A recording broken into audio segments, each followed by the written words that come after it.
The silence after a playoff loss is a different kind of silence. It's not peaceful. It's hollow, a vacuum that sucks the very breath out of the world. The roar of 80,000 people is gone, leaving behind only the echo of its own absence, ringing in your ears like a phantom limb. The stadium isn't just empty. It's abandoned, a cavern of concrete and cold aluminum, smelling of spilled beer, trampled grass, and defeat. I stood there once, in that sacred, terrible quiet, not as a player celebrating under confetti, but as a coach whose life's work had just been dissected by a single play.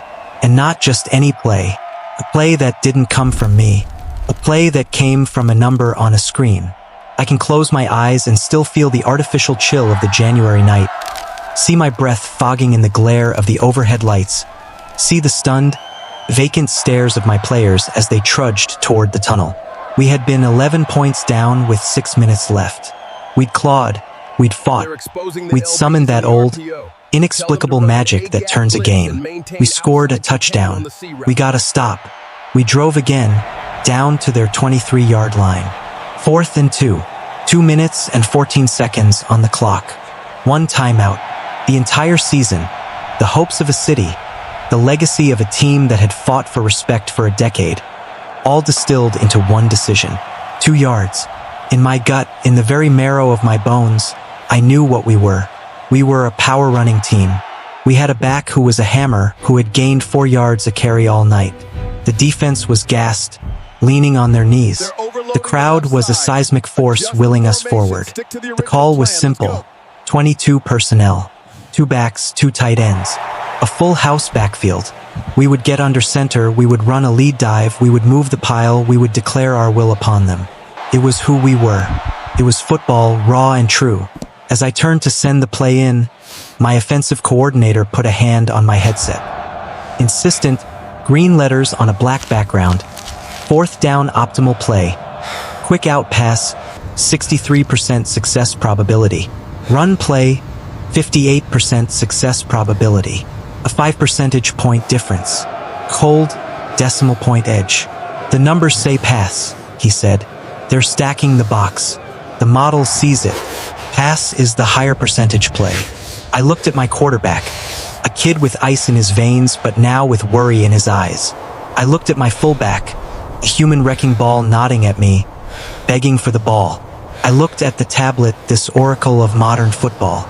The silence around me was deafening, yet my head was filled with noise, the ghost of every coach who ever trusted a feeling, the new voice of a league obsessed with eliminating regret through mathematics. In that moment, I betrayed myself. I betrayed the identity of my team. I chose the percentage. Quick out, I said, my voice sounding foreign to my own ears. Trips right, why quick out? The play was clean. The throw was accurate. It hit our receiver in the hands as he turned toward the sideline.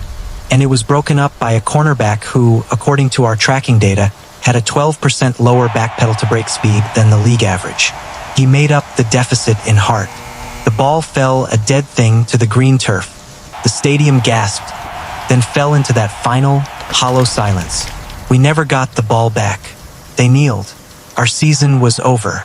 In the aftermath, in the film room days later, the analytics staff presented a clean report. We made the correct process-driven decision, they said. The pass had a higher expected points added. The receiver had a 72% catch probability against that coverage. The cornerback's closeout speed was an outlier event. We should be pleased with the decision-making. We got statistically unlucky. Statistically unlucky. I looked around the room at my players, their faces still etched with the pain of the loss. There is no statistic for the light that leaves a man's eyes when a season dies. There is no algorithm for trust, for the bond that frayed in that moment because their coach listened to a machine instead of the heartbeat of his team.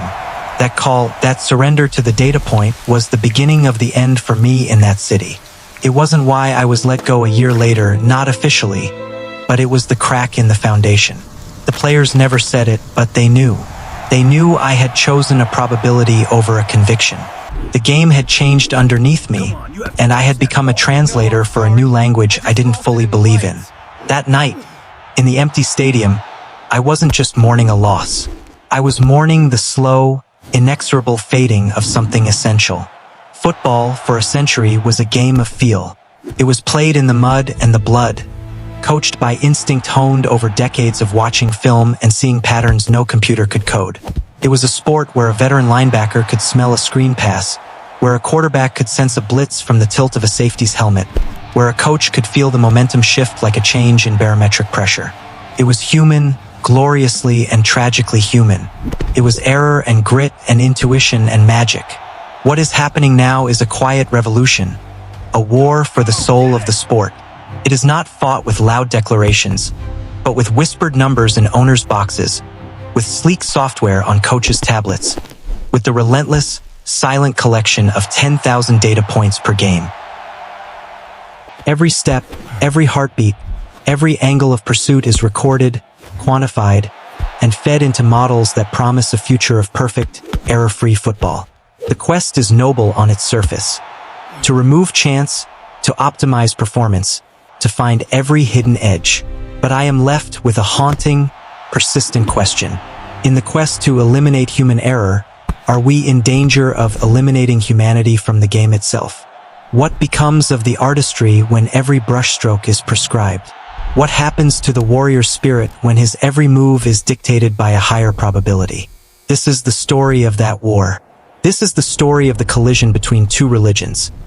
The old faith of instinct, experience, and gut feeling, and the new gospel of data, optimization, and algorithmic truth.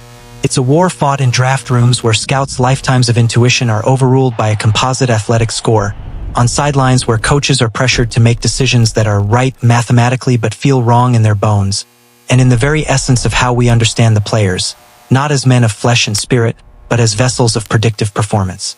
I have stood in the middle of that battlefield. I have felt the pull of both sides, and I have seen the casualties. This is not an argument to go backwards. The genie is out of the bottle. The data is too powerful, too revealing to ignore, but it is a plea for wisdom, a search for the soul in the machine. This is the story of the analytics wars. It introduced the sports world to a radical idea, that the collective wisdom of insiders, scouts, coaches, veterans, could be systematically, empirically wrong. That by identifying and valuing undervalued metrics, a poorer team could compete with giants. That philosophy, a blend of economics and statistics, seeped into the NFL's consciousness. It started at the margins with independent websites and bloggers, often dismissed as computer guys, who began asking probing questions. Why punt on 4th and short? Why kick the extra point when going for 2 has a higher expected value? They created new metrics like DVOA, defense-adjusted value over average, and expected points that attempted to contextualize performance in ways raw yardage never could. The NFL, a league of immense tradition and ingrained habit, was initially a fortress, but the allure of an edge, any edge, is irresistible. Forward-thinking owners began hiring these outsiders, planting them in football operations departments. The first skirmishes were in draft rooms, where a scout's passionate advocacy for a player based on toughness or football character would be met with a cold printout of a player's collegiate efficiency metrics. The battlefield expanded to the salary cap, where data analysts developed models to project player performance decline curves, dictating contract length and value. Then came the technological leap that turned a simmering conflict into all-out war, the arrival of player tracking. In 2016, the NFL partnered with Zebra Technologies, embedding RFID chips into every player's shoulder pads. Suddenly, the game was no longer just watched. It was mapped.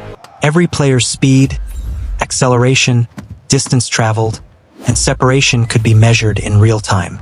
This was no longer about abstract statistics. This was about biometrics. This was the quantification of athleticism itself. We now live in the era of next-gen stats, where machine learning models consume this tracking data, along with decades of historical play results, to generate real-time probabilities. We have models that can tell a coach the success rate of a specific play against a specific defensive alignment, models that calculate a quarterback's time to throw and his probability of completion under pressure, models that assess the value of a cornerback not by interceptions, but by how much separation he routinely allows. The Sideline tablet is no longer just for replay.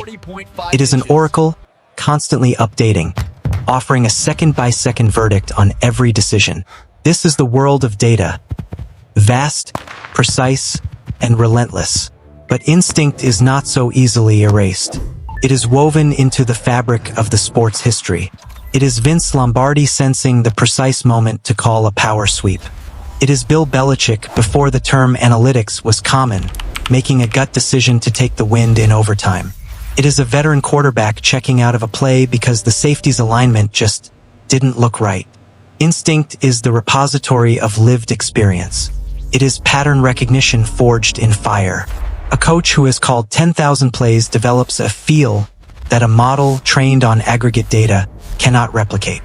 A scout who has watched 1,000 linebackers can see a subtle hitch in a player's drop step that signals a future weakness, something no combined measurement will ever capture. Instinct speaks the language of chemistry, of leadership, of clutch performance, of heart, concepts that are infuriatingly difficult to quantify but undeniably real to anyone who has ever been in a locker room. The key battlegrounds of this war are now clearly defined. First, roster construction. The draft and free agency are now a clash of philosophies. Does a team trust the composite athletic score, the production efficiency metrics, the age-adjusted breakout profile?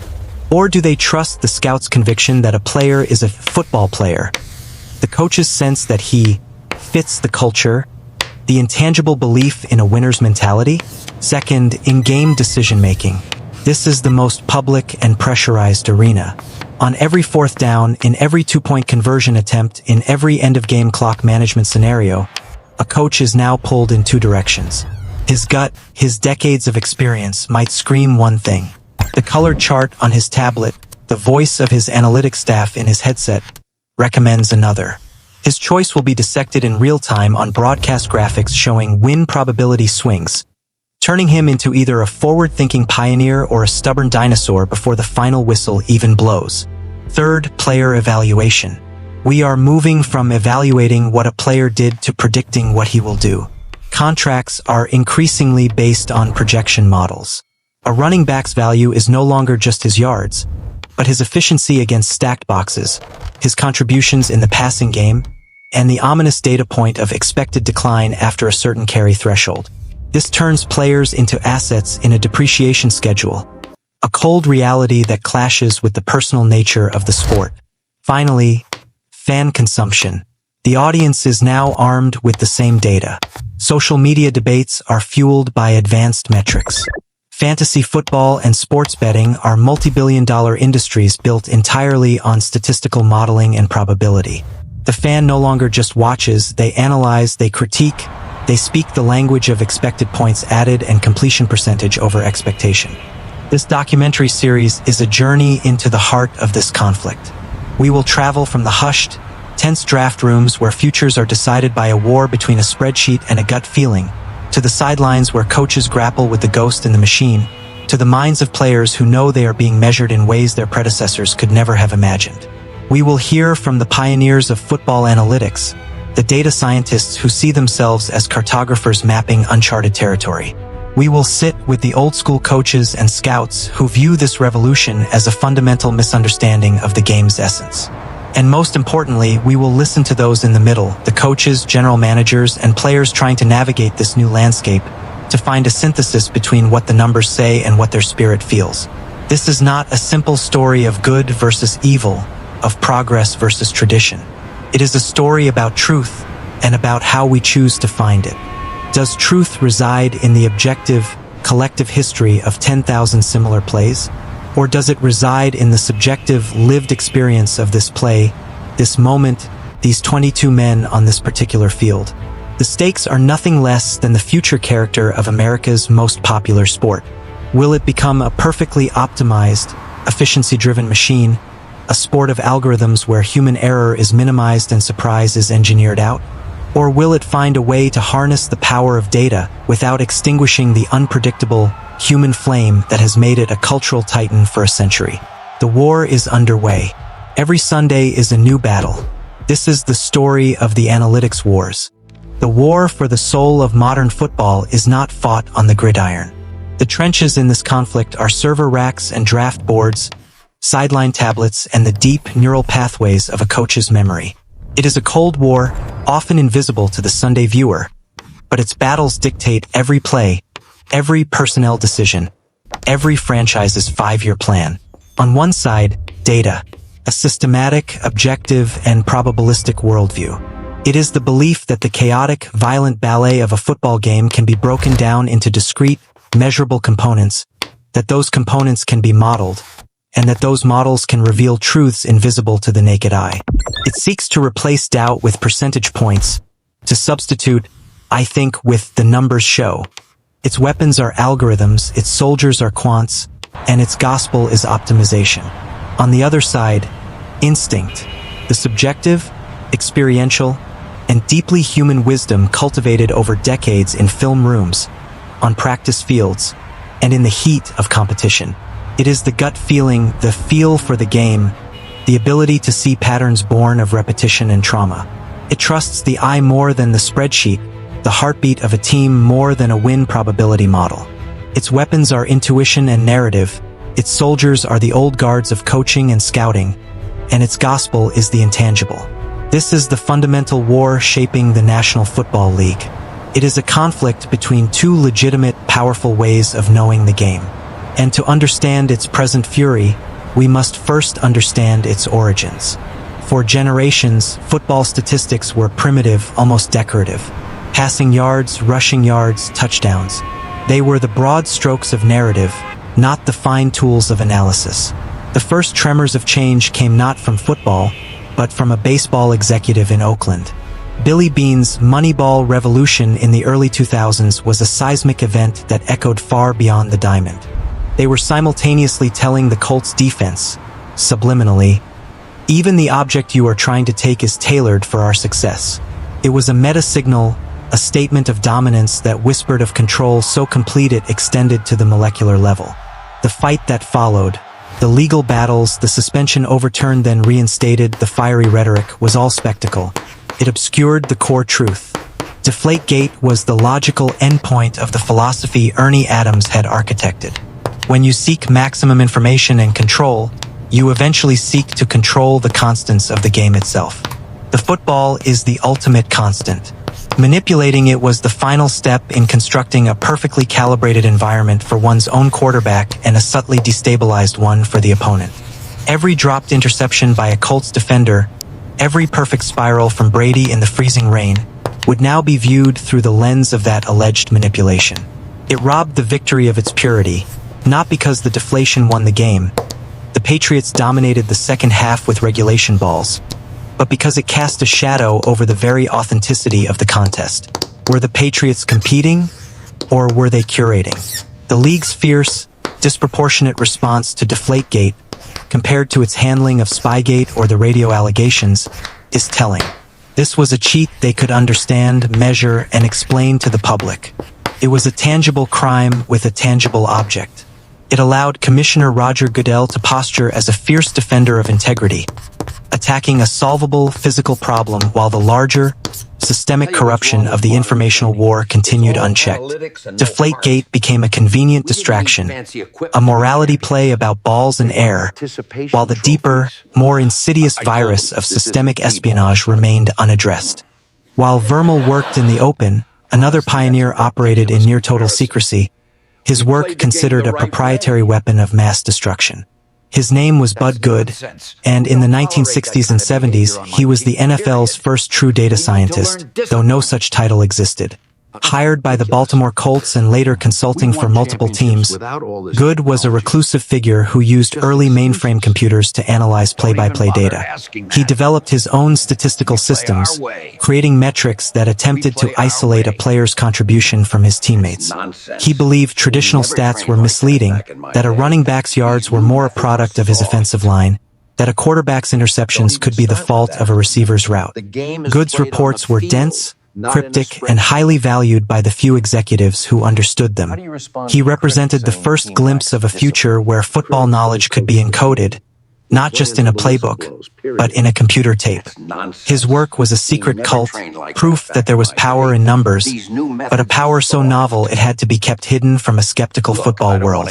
For decades, this was the state of affairs. A few visionary coaches like Vermeil with their notebooks, and a few shadowy figures like Good with their mainframes operating on the fringes. The fortress of conventional wisdom, built on platitudes like establish the run, win the turnover battle, and play for field position, remained largely unchallenged. The sports narrative was written by sports writers and ex-players broadcasting from the booth, their analysis rooted in cliché and immediate observation. The idea that these narratives could be systematically tested was alien. The true spark for the modern analytics movement came not from within the NFL, but from outside, from the nascent world of the internet. In the early 2000s, as Billy Beane's Oakland Athletics were making Moneyball a cultural touchstone, a community of statistically minded football fans began to congregate online. They were lawyers, engineers, economists, and students, intelligent outsiders who loved football but approached it with a skeptic's mind and a quant's toolkit. The most influential of these early hubs was Football Outsiders, founded by Aaron Schatz in 2003. Football Outsiders was a declaration of war on conventional wisdom. Its mission was to analyze football through data, to ask why and demand evidence. The group's seminal creation was DVOA, Defense-Adjusted Value over Average. This was not just another stat, it was a philosophical breakthrough. DVOA didn't just measure yards, it measured efficiency. It broke down every single play of the NFL season and compared its success to a league average baseline based on situation. Crucially, it adjusted for opponent's strength. A 10-yard gain against the best defense in the league was worth more than a 10-yard gain against the worst. It valued a 5-yard pass on 3RD and 4 more than a 12-yard pass on 3RD and 15. For the first time, there was a public metric that attempted to capture a team or player's true contribution to winning, stripping away the noise of game script and opponent. DVOA often produced counterintuitive results. It might reveal that a famously tough running team was actually inefficient, or that a quarterback with modest yardage totals was brilliantly effective in critical situations. To the football establishment, this was heresy. It was computers telling football men they didn't understand their own game. Alongside DVOA came the conceptually simpler but equally powerful metric of expected points added, EPA. The idea, rooted in the earlier work of analysts like Virgil Carter and Robert Carroll in the 1970s, was elegant. It assigned a point value to every down, distance, and field position situation. A 1st and 10 at a team's own 25-yard line might be worth 0.5 expected points. A completion that gains 15 yards, making it 1st and 10 at the 40, might now be worth 1.8 expected points. That play, therefore, added 1.3 points of value. EPA allowed every single play to be evaluated on a common currency: points. It made vividly clear that a 2-yard run on 3RD and 1 was vastly more valuable than an 8-yard run on 3RD and 10, even though the latter gained more yards. It provided a direct, intuitive link between play-by-play success and the ultimate goal of scoring. Together, DVOA and EPA became the foundational texts of the football analytics movement, the Rosetta Stone that allowed outsiders to speak a new, potent language about the game. The resistance from the football old guard was immediate and visceral. Coaches, scouts, and broadcasters dismissed the bloggers and computer geeks who had never put on a helmet, never called a play, never felt the pressure of a 3rd down. The critiques were personal and philosophical. Football isn't played on a spreadsheet, they'd scoff. You can't measure heart. The game is about pads popping, not probability. Analytics was seen as a cold, reductive force, an attempt to strip the soul and context from a complex human endeavor. A scout's lifelong intuition, built on watching thousands of hours of tape and interviewing countless players, was considered a sacred art form. The suggestion that an algorithm could spot something the scout missed was not just wrong. It was offensive. But the data-driven arguments were persistent, and they were backed by logic. The outsiders began to win small, crucial battles in the public discourse. They successfully argued that punting on 4th and short from midfield was often a cowardly, losing strategy. They demonstrated that the prevent defense routinely prevented winning.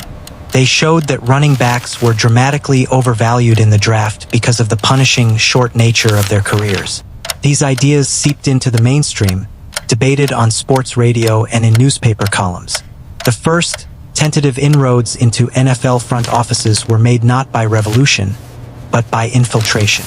A young, open-minded executive like the Cleveland Browns' Andrew Berry, or a coach with a scientific mind like Pete Carroll, would quietly hire a consultant from the Football Outsiders world. They would start a small, underfunded analytics department, often over the objections of their veteran scouts. These early departments faced immense internal pressure to prove their worth. Their victories were small and quiet. They might successfully argue for targeting a specific, undervalued type of player in free agency. A slot receiver who excelled in yards after catch, a defensive tackle who commanded double teams despite low sack totals. They might provide the statistical backing for a coach considering a bold fourth down attempt. The most significant early adoption came from a source that lent the movement immense credibility: Bill Belichick. While never a vocal analytics coach, Belichick's entire philosophy was rooted in value and efficiency. His famous decision to go for it on 4th and 2 from his own 28 against the Colts in 2009, though it failed, was a stark, very public manifestation of a probabilistic, data-informed worldview. He didn't need to cite EPA. He understood it intuitively. When Belichick acted, other coaches took note. By the end of the 2000s, the genie was out of the bottle. The Godfathers, Vermeil with his notebook, Good with his mainframe, Shots, and his fellow travelers with their websites, had succeeded. They had proven that football could be taken apart with numbers, and that those numbers could tell a compelling, often disruptive story. The fortress of tradition had been breached. The old guard could still scoff, but they could no longer ignore. A new language had been introduced to the sport, and it spoke of efficiency, expected value, and optimization.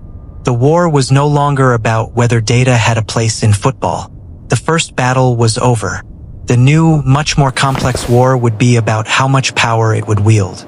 The next great frontier, where this clash would move from theory to franchise-altering consequence, was the draft room, where instinct and algorithm would meet head-on over the future of young men's careers. By the end of the 2000s, the genie was out of the bottle. The Godfathers, Vermeil with his notebook, Good with his mainframe, Shots, and his fellow travelers with their websites, had succeeded. They had proven that football could be taken apart with numbers, and that those numbers could tell a compelling, often disruptive story. The fortress of tradition had been breached. The old guard could still scoff, but they could no longer ignore. A new language had been introduced to the sport, and it spoke of efficiency, expected value, and optimization. The war was no longer about whether data had a place in football. The first battle was over. The new, much more complex war would be about how much power it would wield. The next great frontier, where this clash would move from theory to franchise-altering consequence, was the draft room, where instinct and algorithm would meet head-on over the future of young men's careers. The NFL draft is not an event. It is a culmination. It is the annual harvest where the future of franchises is decided, where hope is packaged into 7 rounds, and where the war between data and instinct is fought with the highest possible stakes. The draft room is the ultimate battleground of the analytics wars. Here, in these sealed, tense environments, the philosophical clash ceases to be theoretical. It becomes personal, passionate, and profoundly consequential.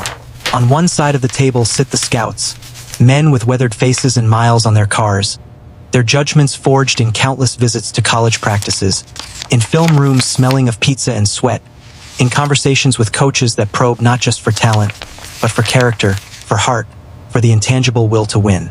On the other side sit the analysts, often younger, their world defined not by wind and rain on a practice field, but by the clean glow of multiple monitors, by spreadsheets that calculate composite athletic scores, by models that project future performance based on historical archetypes. They speak different languages. They worship different gods. And once a year, they go to war over the souls of 22-year-old men. The analytics approach to drafting is fundamentally deconstructive. It seeks to break a player down into his component parts, to isolate and measure every variable that can be measured, and to compare those measurements against historical success stories. The first pillar of this approach is athletic measurability. Football has always valued combined performance, but analytics systematizes it into a science. Enter Spark and RAS. Spark, an acronym for speed, power, agility, reaction, and quickness, was a proprietary scoring system pioneered by Nike, designed to create a single number quantifying overall athleticism. Its spiritual successor, the Relative Athletic Score, RAS, has become the currency of the analytics draft community. Developed by Kent Lee-Platt, RAS takes a player's combine or pro day measurements, height, weight, 40 time, bench press, vertical jump, broad jump, shuttle run, and standardizes them on a scale from 0 to 10, based on historical data at their position. A player with a RAS of 9.85 is quite simply a superior athlete compared to his peers over decades. For the analyst, this score is a powerful filter, provides an objective baseline. A player with poor athletic testing, no matter how productive in college or how savvy he appears on film, is viewed as a high-risk bet. The NFL is a league of supreme athletes. The data argues you cannot cheat athleticism for long. The second pillar is production efficiency. Analytics is deeply skeptical of raw counting stats, total yards, total touchdowns, which are heavily influenced by a player's system, competition, and volume of opportunity. Instead, it seeks efficiency metrics that isolate the player's contribution. For a wide receiver, this means analyzing metrics like yards per route run, which values a player who produces every time he is sent out to run a pattern, not just the one who gets a lot of targets. It means looking at dominator rating, the percentage of a team's receiving yards and touchdowns a player accounts for, and breakout age, how young a player was when he first dominated. The theory is simple. Players who produce efficiently and dominate at a young age against their peers are more likely to have the intrinsic talent to succeed at the next level. For a quarterback, it's about efficiency metrics like adjusted yards per attempt, completion percentage over expectation, and the ability to perform under pressure, all of which are seen as more predictive of NFL success than sheer arm strength or the winner label attached to a college star. This analytical framework stands in direct opposition to the cornerstone of traditional scouting, the eye test and the evaluation of intangible qualities. The scout's report is a narrative. It speaks of play speed being faster than time speed, of football IQ, of competitive toughness. It prizes the player who plays bigger than his size or has suddenness out of his break. Most of all, it seeks the elusive football character and winner mentality. These are the qualities that supposedly separate the merely talented from the truly great. The scout has sat in the living room with the prospect's family. He has talked to the college equipment manager about how the player treats people when no one is watching. He has watched hours of tight tape to see how the player reacts when he's tired, when the play is away from him, when his team is down. His judgment is holistic, human, and steeped in the lore of the game. To him, the RAS score is a box to check, not a verdict. The production metrics are a piece of the puzzle, not the picture itself. He believes you can't measure desire, you can't quantify leadership, and you certainly can't find a franchise quarterback in a regression model. The conflict manifests in dramatic case studies that have reshaped franchises. Consider the archetypal analytics darling, a player whose physical profile and efficiency metrics scream superstar, but whom the traditional scouting community views with skepticism. A modern example is edge rusher Trayvon Walker, selected first overall by the Jacksonville Jaguars in 2022. Walker's collegiate sack production was modest, but his athletic testing was otherworldly. A freakish combination of size, speed, and explosiveness that placed him in the 99th percentile of historical athletes at his position. The analytical model saw a physical unicorn with untapped potential, a bet on athletic ceiling over polished production. The traditional scout might have preferred Aiden Hutchinson, the less athletic but more technically refined and productive player from Michigan. The Jaguars bet on the algorithm. The verdict is still out, but the pick embodies the pure analytical gamble, betting on what a player could be based on his measurable tools. Conversely, consider the eye test hero, a player whose college tape and intangibles dazzle scouts, but whose athletic testing or efficiency metrics raise red flags for analysts. The quintessential case is quarterback Tim Tebow. Scouts and coaches enamored with his palpable leadership, his brute strength, his undeniable winning pedigree at Florida, and his it factor were willing to overlook a slow, looping throwing motion, and questionable accuracy. The analytics of the time, though less sophisticated, clearly indicated his passing mechanics were ill-suited for the NFL. The Denver Broncos, driven by a scout and executive belief in his intangible magic, drafted him in the first round. The analytical perspective was brutally vindicated. Tebow's NFL passing career was ineffective, his athleticism unable to overcome his technical flaws at the professional level. The war room tension is not just about players, it's about process and power. The old system granted ultimate authority to the general manager and the head of scouting, whose instincts were trusted above all. The new system introduces the director of analytics as a rival power center. The draft board itself becomes a contested document. The traditional board is stacked by player grade, a synthesis of all the scouts' reports. The analytical model spits out its own board, ranked by projected future value, often with shocking discrepancies. The most fraught moments come when a team is on the clock. A scout might pound the table, his voice cracking with emotion, pleading for a player he's followed for years. A player he knows in his gut is a football player. Across the room, an analyst will calmly point to the laptop screen, showing a player with a superior athletic profile and production efficiency who sits higher on their model's board. The executive must decide, do I trust the miles traveled, the eyes, the gut, or do I trust the collective wisdom of the data, the historical probabilities, the cold math of success? This conflict has reshaped the NFL's landscape. Teams like the Baltimore Ravens, Cleveland Browns, and Philadelphia Eagles have heavily integrated analytics into their draft processes, famously prioritizing traits and efficiency, sometimes to the dismay of their own scouting staffs. Other organizations remain bastions of traditional scouting, trusting the human eye and football experience above all. The results are mixed, and that is the most important lesson. There is no perfect system. For every analytic success story like Lamar Jackson, a quarterback whose elite athleticism and efficiency were valued by models despite conventional quarterback prototype concerns, there is a tragic bust like receiver John Ross, whose record-breaking 40-yard dash time made him an analytical dream but whose NFL career was derailed by injuries and inconsistency. For every eye-test triumph like Tom Brady, a player whose measurables were poor but whose intangibles were legendary, there are countless highly drafted players who looked the part but never played it. The draft room war is ultimately a debate about the nature of truth in talent evaluation. Is a player's future written in the physical gifts he possesses and the efficiency with which he has produced?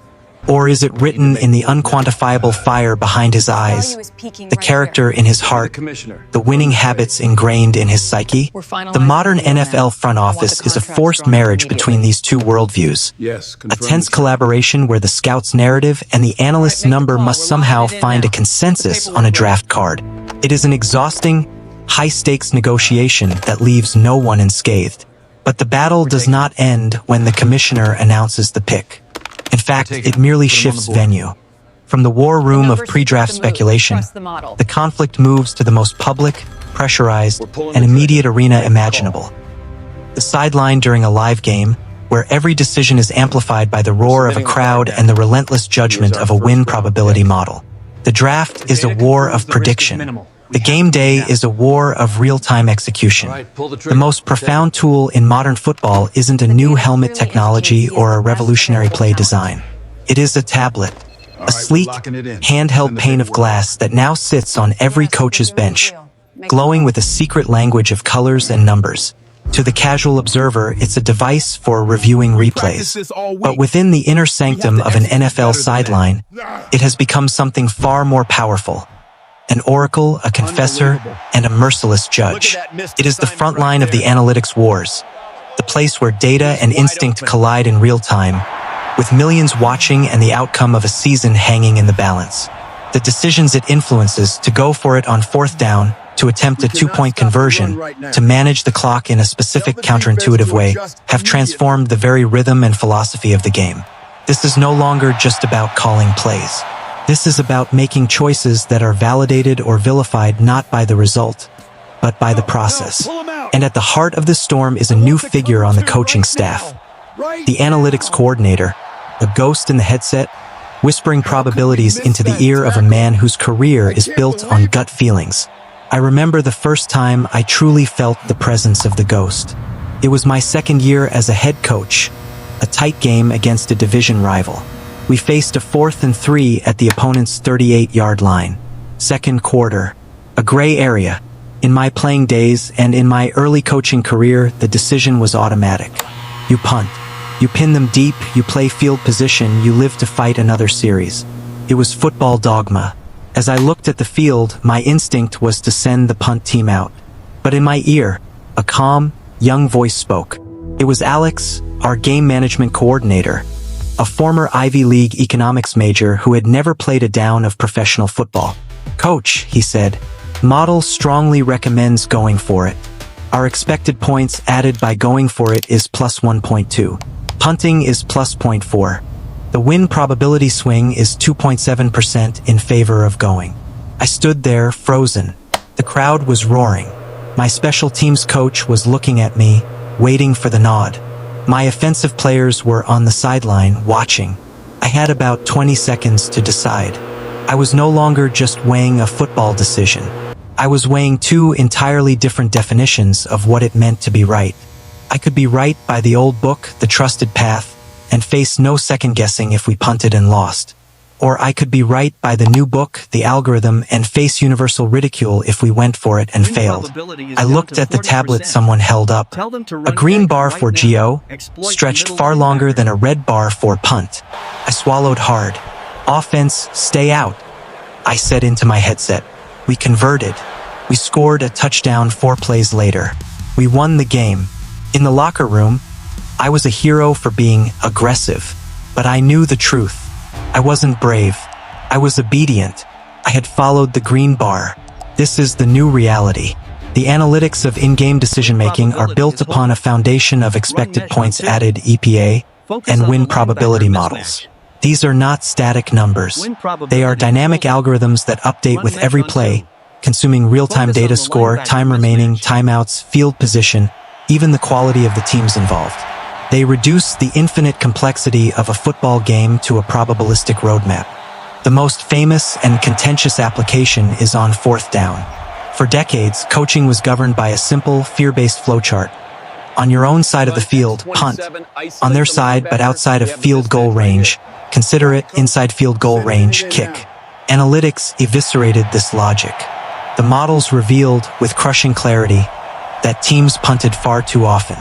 They showed that field position was an overvalued commodity, and that maintaining possession of the ball, the most valuable asset in the sport, was worth far more than a 35-yard shift in territory. The math argued that you should go for it on 4th and short almost anywhere on the field, and that even 4th and medium in your own territory could be the correct, winning choice in the long run. The public face of this shift became coaches like Kevin Stefanski. In a 2020 game against the Colts, his Cleveland Browns, leading by 6 points with under a minute left, faced a 4th and 1 at their own 30-yard line. Conventional wisdom screamed for a punt. A failure to convert would hand the Colts the ball already in field goal range with a chance to tie. The safe, accepted, unquestionable move was to punt. Stefanski left his offense on the field. They converted the quarterback sneak. They ran out the clock. They won. After the game, Stefanski credited the organization's great analytics group for providing the data that supported the decision. It was a watershed moment. Here was a coach in a high-leverage situation, publicly attributing a season-defining gamble not to a gut feeling, but to a data point. He was following the model's green bar, and it made him a winner. It was a powerful advertisement for the new faith. But for every Stefanski, there is a Brandon Staley, the coach who took the analytic evangelism to its most extreme and, ultimately, most scrutinized conclusion. As head coach of the Los Angeles Chargers, Staley didn't just use analytics. He embodied them. He went for it on 4th down at a historic rate, often from deep in his own territory. He attempted 2-point conversions when trailing by 14 points, a move dictated by a specific win probability model that saw the value in chasing 2 points early. In some games, his process was vindicated. In others, most notoriously a 2022 playoff collapse against the Jacksonville Jaguars, his aggressive, model-driven decisions, including a failed 4th down deep in his own territory in the second half, were pinpointed as the reason for the loss. The backlash was ferocious. He was labeled a slave to analytics, a coach who cared more about proving a mathematical theorem than winning a football game. The pressure he faced was a new hybrid form of criticism. He wasn't just second-guessed for a call. He was vilified for his philosophical adherence to a system that the public and media still viewed as experimental, even arrogant. The model could say the decision was correct, but in the binary world of wins and losses, Staley was wrong. His experience laid bare the intense, almost unbearable pressure on the modern coach. He is asked to internalize complex data in seconds, to override a lifetime of football instinct, and then to stand alone at the podium and defend a process that failed in the only currency that matters: the final score. This pressure has given rise to the analytics coordinator role, now a staple on most NFL staffs. This person is not a football coach in the traditional sense. They are a translator, a conduit between the raw data from the booth and the coach's split-second decision-making. They sit surrounded by screens, monitoring the live win probability model, pre-calculating scenarios. Their voice in the headset is deliberately calm, a steady drip of objective information in a sea of subjective chaos. If we kick the field goal here, our win probability is 48%. If we go for it, it's 53%. They provide the what. It is still the head coach's lonely, terrifying job to provide the how and, ultimately, the yes or no. The relationship is fraught with tension. A conservative coach may resent the ghost in his ear, constantly suggesting he take risks that feel wrong. An aggressive coach may become over-reliant on the voice, using it as a shield against future criticism. The model said to do it. The battleground extends beyond fourth down. Two-point conversion attempts are now a calculated strategy, not a desperate act. Analytics models showed that going for two when down by 14 points, scoring a touchdown, then a two-point conversion, then another touchdown, actually increased a team's chances of winning in regulation compared to kicking 2 extra points. Clock management, once an art form of feel and intuition, is now governed by precise algorithms that dictate when to use timeouts, when to let the clock run, and when to start aggressively pursuing points before halftime. The tablet has even invaded play calling itself, with some systems suggesting specific play types against specific defensive looks based on historical success rates. Yet, this is where the human element fights back most fiercely. The model knows probabilities. It does not know that your left guard is playing on a sprained ankle. It does not know that your quarterback has a flicker of doubt in his eyes after a recent interception.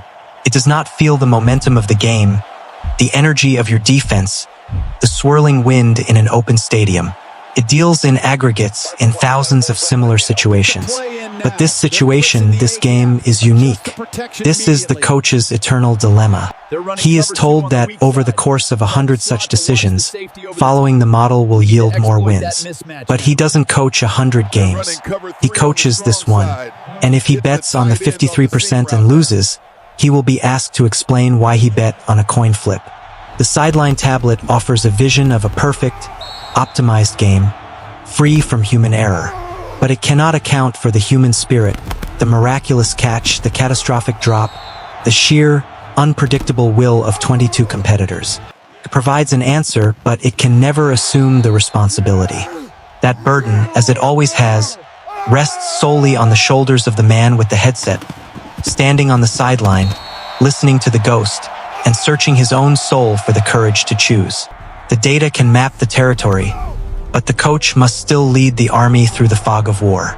And as this war of decisions rages on the field, a parallel revolution is quietly assessing the very soldiers in that army, reducing their art and their agony to a new set of trackable, tradable metrics.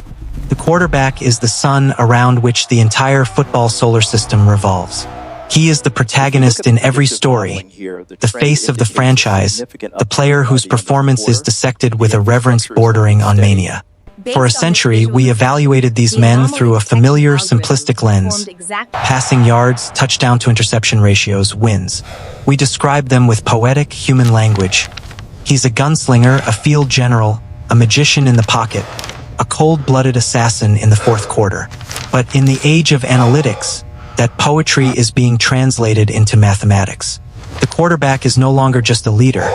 He is a complex data point, a node in a network of inputs and outputs, a collection of metrics designed to isolate his contribution from the noise of the 10 other men on the field with him. The quest is audacious, to create a perfect, objective measure of quarterback value. But in that quest, we run headlong into the most stubborn of questions. Can you truly quantify the unquantifiable? Can you capture leadership on a spreadsheet? Can you model magic? The journey from basic stats to advanced metrics is a story of peeling back layers of illusion. Passing yards are deceptive, inflated by a system that throws constantly or by receivers who gain yards after the catch. Completion percentage is flawed, valuing a harmless check down the same as a perfect 30-yard seam throw into a tight window. The analytics revolution sought to correct for these things, to find the signal in the noise. The first major step was efficiency metrics. Stats like yards per attempt, Y/A, and its adjusted cousin, net yards per attempt, which factors in sacks, provided a better barometer of downfield potency than raw yardage. But this was just the beginning. The modern quarterback evaluation toolkit is built on three sophisticated pillars. The first is completion percentage over expectation, CPOE. This is a revelatory metric. It doesn't just ask if a pass was complete. It asks how likely it was to be completed in the first place. Using tracking data, CPOE models account for the distance of the throw, the pressure on the quarterback, the separation of the receiver, and even the field position. A 5-yard completion to a wide-open receiver on 3rd and 12 might be a completion, but it has a high expected completion percentage, so it adds little to a QB's CPOE. Conversely, a 20-yard laser into a pinhole window between 3 defenders has a low expected completion percentage. If it's caught, it sends a QB's CPOE soaring. This metric attempts to separate the quarterback's decision-making and accuracy from the work of his receivers and the vagaries of his play caller. It asks, did he make the throws he was supposed to make? And did he occasionally make throws no one could be expected to make? The second pillar is Y/A+, or yards per attempt plus.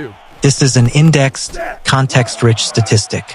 It starts with a quarterback's raw yards per attempt, then adjusts it for era, opponent strength, and game situation, normalizing it so that a score of 100 is exactly league average, and every point above or below is a percentage point better or worse. A Y/A+ of 120 is breathtakingly elite. It means a quarterback was 20% more efficient per throw than an average QB given his exact circumstances. It allows for direct comparison across years and systems, cutting through the bias of a quarterback-friendly scheme. The third, and most famous, is Total Quarterback Rating, QBR, developed by ESPN. QBR is the metric that most aggressively attempts to be a holistic measure. It incorporates every aspect of a quarterback's contribution on a play-by-play basis: passing, rushing, sacks, fumbles, penalties drawn, and clutch performance. It uses tracking data to determine a quarterback's responsibility on a play. Did he throw into coverage, or was the receiver at fault? It weighs plays by importance. A touchdown on 3rd and long in a close game is worth more than a touchdown on 1st and goal in a blowout. The output is a number between 0 and 100, designed to be the single, definitive grade of a quarterback's performance. When a broadcaster cites a player's QBR, they are invoking the entire analytical apparatus. These metrics provide a powerful, often devastatingly accurate portrait of performance. They can identify undervalued quarterbacks who excel in efficiency despite modest traditional stats. They can expose system quarterbacks whose high volume masks mediocre effectiveness. They have fundamentally altered front office valuation. Teams now build internal models that project quarterback performance based on these advanced metrics from college, creating a data-driven draft board that often looks nothing like the media's consensus. This is how a player like Patrick Mahomes, whose college numbers at Texas Tech were brilliant but whose air raid system and perceived recklessness worried traditional scouts, could be identified as a transcendent prospect by data-savvy teams. The analytics saw the elite CPOE, the staggering Y/A+, the off-platform creativity that the models valued as a positive, unpredictable variable. But this is where we reach the frontier, the jagged edge where data meets its limit. The metrics are brilliant at describing the what. They struggle mightily with the how and the why. This is the domain of the intangible. Consider pocket presence. It is a quarterback's preternatural sense of pressure, his subtle slide to avoid a rusher without breaking his downfield vision, his internal clock that tells him when to escape. Can you measure it?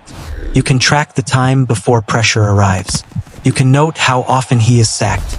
But you cannot quantify the spatial awareness, the calm, the dance. It is an art form witnessed by the eye, not captured by the chip in his shoulder pads. Then there is leadership. It is the voice in the huddle that commands respect. It is the demeanor on the sideline that inspires confidence when down by 2 scores. It is the work ethic in March that sets a standard for the entire roster. There is no metric for followability. There is no stat for poise under existential pressure. Scouts and coaches spend lifetimes trying to evaluate this through interviews, background checks, and observing interactions. Analytics has no answer for it, and often, the analytically minded dismiss it as narrative fluff, until they see its absence cripple a talented team. And finally, the most mythologized intangible of all, clutch performance. The analytics perspective is famously skeptical of clutch. It argues that over a large enough sample size, a quarterback's performance in high-leverage situations will regress to his overall mean. It views clutch as a narrative construct, a story we tell about small sample sizes.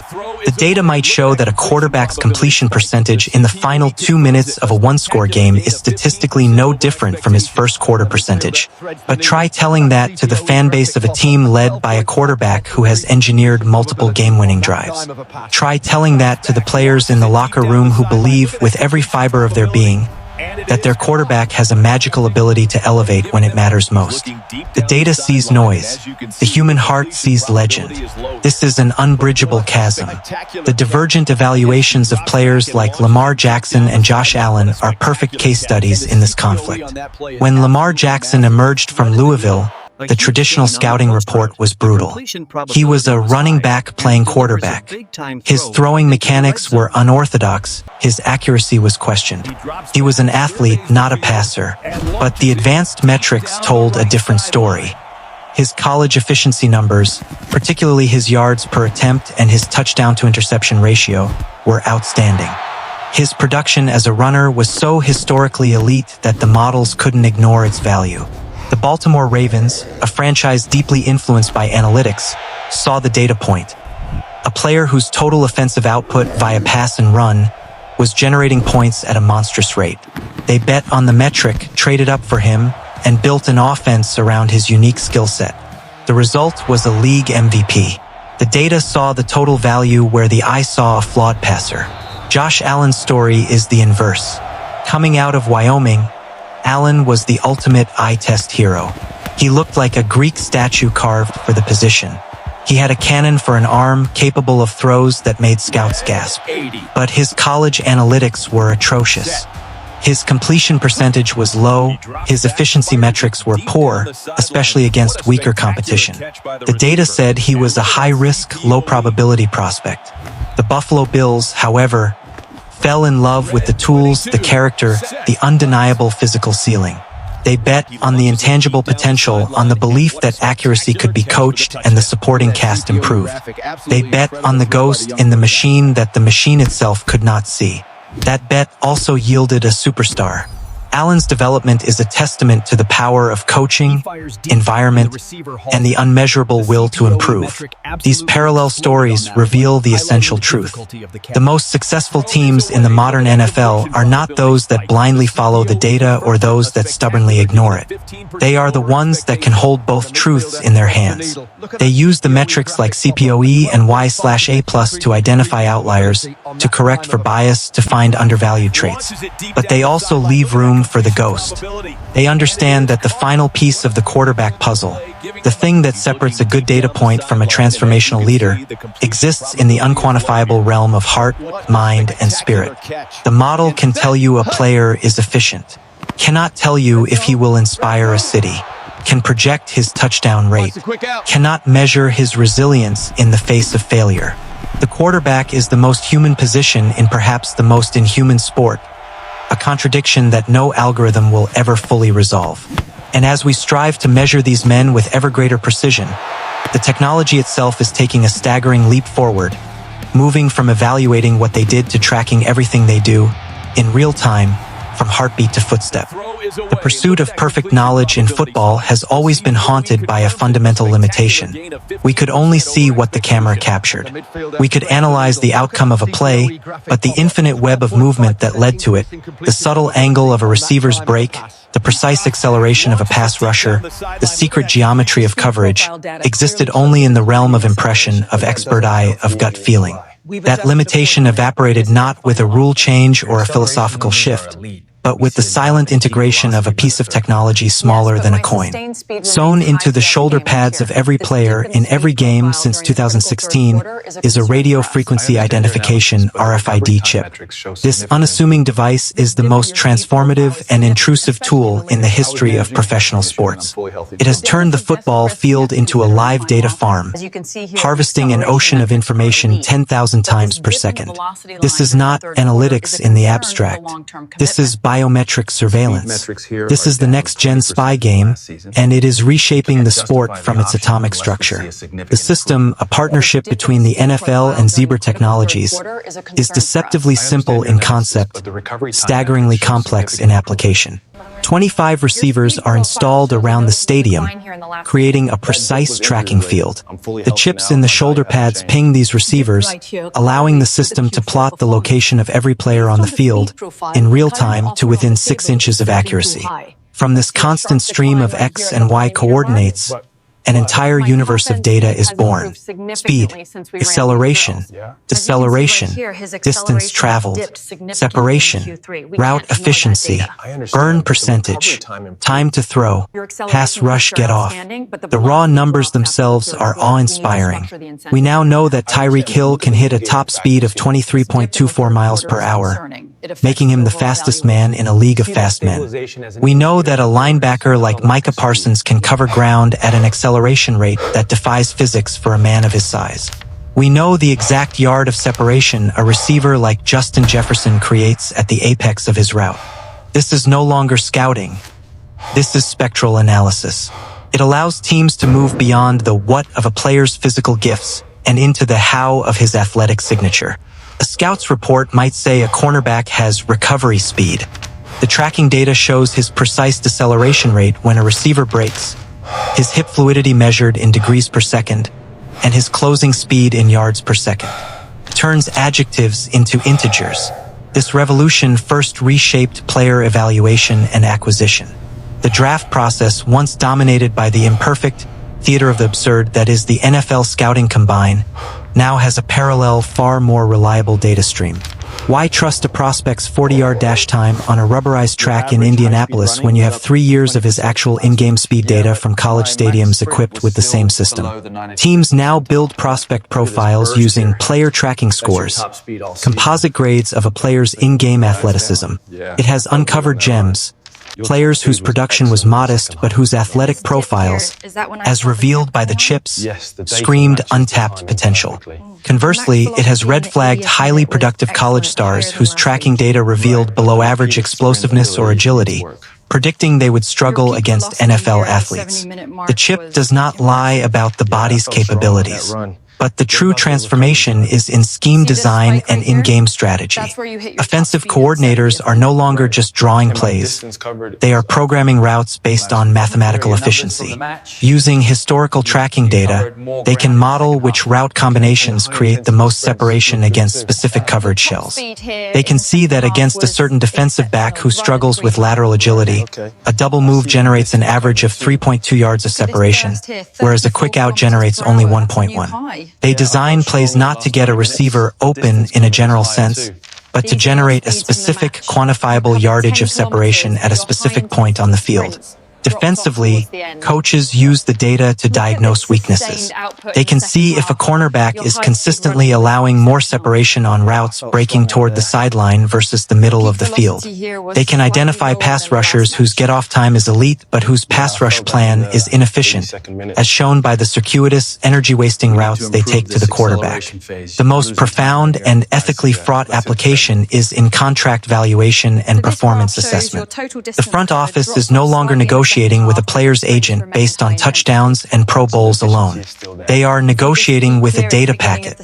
For a running back seeking a long-term deal, the team's analytics department will present a model showing his yards per carry after contact, his efficiency against stacked boxes, and, most ominously, the measurable decline in his top-end speed and acceleration over the past 3 seasons. The data provides a cold, hard argument for a shorter, cheaper contract. For a wide receiver, the argument will hinge on his consistent ability to create separation, his catch probability on contested targets, and his route running efficiency, how directly he gets from point A to point B. The chip turns the art of negotiation into a science of depreciation. Players are now acutely aware that they are being judged by this second silent scoreboard. They know that a season of playing through a minor hamstring strain, which might subtly reduce their top speed by half a mile per hour, could cost them millions on the open market. It creates an incentive to prioritize measurable performance over gritty, intangible contribution, a fundamental shift in the athlete's relationship with his own body. This leads us to the dark heart of the tracking revolution, the ethical chasm of biometric surveillance. We have crossed a line from observing performance to monitoring the human body itself. These chips collect personal physiological data. Who owns this data? The league? The teams? The players? Currently, it is the NFL's property, a treasure trove of biometric information on the world's most physically gifted men. The potential for misuse is vast. Could this data be used to identify a player's predisposition to certain injuries? Could it be sold to insurance companies? Could a team, in contract negotiations, use data showing a player's declining burst to argue he is secretly damaged goods? The players' union has raised concerns, but the genie is out of the bottle. The competitive advantage is too great, the insights too valuable. The players have, in essence, traded a piece of their bodily autonomy for the promise of optimization and a new language of value. They are willing subjects in the panopticon because the panopticon also makes them richer, if they perform. On the sideline, this data stream achieves its most immediate power. It is fed directly to the coach's tablets, not as raw numbers, but as distilled, actionable intelligence. A defensive coordinator can pull up a screen after a long completion and see not just the coverage breakdown, but the exact moment his cornerback's acceleration lagged by 0.2 seconds compared to his season average, suggesting fatigue or a minor injury. An offensive coach can see, in real time, that his star receiver is running his routes at 90% of his normal speed. Is he injured? Is he disengaged? The data prompts the question, forcing a human intervention. The tablet becomes a medical device, a motivational tool, and a tactical supercomputer all at once. The next-gen stats broadcast graphics, the sweeping arcs showing separation, the speed trails behind a running back, are just the carnival barkers for this silent revolution. They are a prettified version of a much more profound and unsettling truth. The game is now fully quantified. There is no movement unseen, no effort unmeasured, no athletic impulse that does not generate a data point. We have achieved a God's eye view of football. But in gaining this omniscience, we risk losing something essential. The mystery, the sense that what happens on the field transcends measurement. We are replacing the awe of the unexplainable play with the satisfaction of the perfectly explained metric. The tracking data tells us how Tyreek Hill outran everyone. Cannot tell us why, in that moment, his will manifested as pure, untouchable speed. It gives us the map of the territory, but never the feeling of the wind. And as this river of data flows out of the stadium, it does not simply irrigate team facilities. It feeds a vast, thirsty ecosystem that exists solely to parse it, to bet on it, and to profit from its predictions. The spy game on the field has created a much larger game off it. The relationship between football and gambling is as old as the sport itself, a shadow history of whispered point spreads and backroom wagers. For decades, the NFL treated this shadow with performative disdain, enforcing strict boundaries to protect the integrity of the game. But in a seismic shift that began in 2018, the league didn't just open the door to gambling. It tore down the walls, laid out a welcome mat, and became a full partner in the casino. The legalization of sports betting across America was not merely a new revenue stream. It was rocket fuel poured onto the already blazing fire of the analytics revolution. This union has created a self-perpetuating, high-speed feedback loop where betting markets and advanced analytics constantly inform and validate each other, transforming how the game is analyzed, consumed, and even played. The cold, probabilistic language of data found its perfect, lucrative audience in the betting world, and together, they have rewritten the fans' relationship to every yard, every tackle, every heartbeat of an NFL game. I remember the dissonance of the transition. One year, any player even vaguely associated with a sportsbook was banned from the Super Bowl. The next, stadiums were plastered with betting app logos, and broadcasters casually discussed point spreads during pregame shows. The league's calculus was simple, cynical, and brilliant. The existential threat to integrity was magically neutralized by the potential for billions in partnership deals and engagement metrics. But the real catalyst for this seamless merger was analytics. The sophisticated models that had been brewing in front offices and independent websites for years spoke the exact same language as the bookmakers, the language of probability. When a data scientist calculates a team's win probability based on down, distance, and field position, they are essentially creating an internal point spread. The betting markets, through the collective wisdom of millions of dollars in wagers, create a public point spread. The constant dance between these two numbers, the model's prediction and the market's equilibrium, became a new form of truth-seeking. A sharp divergence could indicate the model had spotted something the public hadn't, or that the public knew something the model missed. This symbiosis accelerated the evolution of both fields. Betting operators hired quants from the same pools as NFL teams, building models to set more accurate lines. Analytics firms found a lucrative second customer in the betting industry, selling insights and projections. The data got better because the stakes got higher, and the stakes got higher because the data got better. The most profound impact of this merger, however, is not on the point spread or the over-under. It is on the microeconomy of the player prop bet. This is where the quantification of the individual reached its commercial zenith. Prop bets allow you to wager on almost any quantifiable aspect of a player's performance. Will Patrick Mahomes throw over or under 2.5 touchdowns? Will Justin Jefferson have over or under 89.5 receiving yards? Will Micah Parsons record over or under 0.75 sacks? These lines are not set by gut feeling. They are set by algorithms consuming the very same tracking data and advanced metrics the teams use. That 89.5 for Jefferson is a precise calculation based on his average yards per route run, the cornerback's average separation allowed, the defensive scheme's historical performance against star receivers, and the game's expected script. The prop bet is the direct monetization of the player as a data point. This has fundamentally altered fan perception and player value in ways we are only beginning to understand. A player's fantasy football output had already made him a commodity. Now, his real-time statistical production is a direct financial instrument for millions of viewers. This creates a bizarre dual allegiance. A fan might bleed the colors of their team, but if they have a financial stake in the opposing quarterback throwing for 300 yards, their emotional experience is fractured. The pure, tribal joy of a defensive stop is complicated if that stop cost you your under bet on the quarterback's passing yards. Players have become acutely aware of this. They see on social media the celebrations and vitriol tied to their statistical output against a betting line. They know that a player who consistently hits the over on his prop bets develops a different kind of value, a marketable, buzzworthy reliability that translates into fantasy draft stock, media attention, and even leverage in contract talks.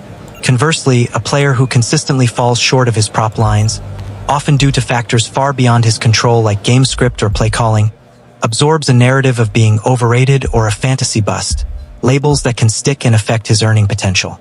The blurred line between team operations and the gambling ecosystem is the most dangerous frontier. The league has erected strict barriers, prohibiting team personnel from betting on football and from sharing insider information. But the nature of information in this data-saturated age is porous. When every subtle injury report, every practice squad elevation, every sneeze from a star player moves betting lines, the temptation for leakage is immense. The kinds of insights that used to be the domain of hardened football men, a nagging hamstring that won't be listed on the injury report, a rookie who took first-team reps in a secret practice, a change in play-calling philosophy, are now incredibly valuable commodities.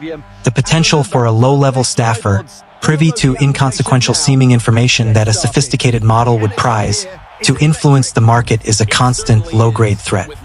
The league's solution is more surveillance and harsh punishment, creating an atmosphere of suspicion where the mere appearance of impropriety can end a career.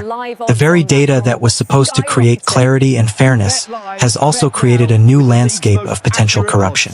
Furthermore, the gambling analytics complex has changed strategic in-game behavior, albeit subtly.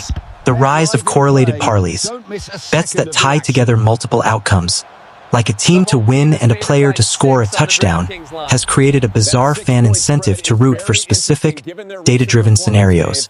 Broadcasters, many of whom are partners with betting companies, now routinely highlight prop bet lines during their commentary, framing the game action through the lens of the betting window. He needed that catch to get over his receiving yard total, an analyst might say after a meaningless completion in a blowout. The narrative of the game is no longer solely about winning and losing. It is about hitting statistical benchmarks, about the continuous settlement of thousands of micro-wagers. The sport becomes a live, dramatic rendering of a probability engine. This new reality places the player in a uniquely strange position. His performance is dissected not just by coaches and film, but by algorithms setting a financial value on his every output. His successes and failures are monetized in real time by strangers. The integrity of the game is now protected by a frantic, digital policing of the very gambling activity the league enthusiastically promotes. And the fans' experience is forever altered. Their passion now potentially layered with the cool calculation of a portfolio manager watching his investments. The analytics revolution promised a deeper, truer understanding of football. The betting window has weaponized that understanding, turning insight into action, and action into profit. It has made the game more engaging, more detailed, and infinitely more complex. But it has also woven a thread of financial speculation directly into the fabric of fandom, creating a version of the sport where the heart and the wallet are in a constant, often confusing negotiation. And as we embrace this data-driven, bet-friendly future, a chorus of voices from the sport's past pushes back, arguing that in our quest for optimization and engagement, we are losing the very soul they helped build. The ghosts of football past are not going quietly. The algorithm is flawless in its logic, pristine in its probabilities. It exists in a world of clean data and historical outcomes, a digital oracle speaking in percentages and expected values. But the football field is not clean. It is muddy, bloody, chaotic, and profoundly human. For every coach staring at a green go bar on a tablet, there is another older voice in his head, a voice built from thousands of hours in film rooms, from the sting of losses and the roar of victories, from looking into the eyes of 22 men and sensing what no dataset can capture, the feel of the game. This is the counter-revolution, not of Luddites afraid of progress, but of artisans defending a craft they believe is being reduced to a paint-by-numbers kit. This is the story of the human glitch, the beautiful, messy, intuitive resistance to the tyranny of the algorithm. I have sat with these men, the old guard, in their offices long after the lights in the facility have dimmed. The glow of a single desk lamp illuminates stacks of handwritten notes, not spreadsheets. They speak in a different language. They don't cite win probability. They talk about the flow. They don't discuss expected points. They talk about momentum. They believe in something analytics mocks as a statistical phantom, the psychological turning point. A coach like Mike Tomlin of the Pittsburgh Steelers embodies this philosophy. His career is built on a palpable emotional energy, on an almost mystical ability to keep his teams competitive through force of will and cultural belief. He has made decisions that make analytics departments shudder. A surprise onside kick here, a fake punt from deep in his own territory there. When asked, he doesn't reference a model. He talks about seizing an opportunity, about changing the complexion, about making a play. For him, the data point is the collective heartbeat of his team and the perceived fragility of his opponent.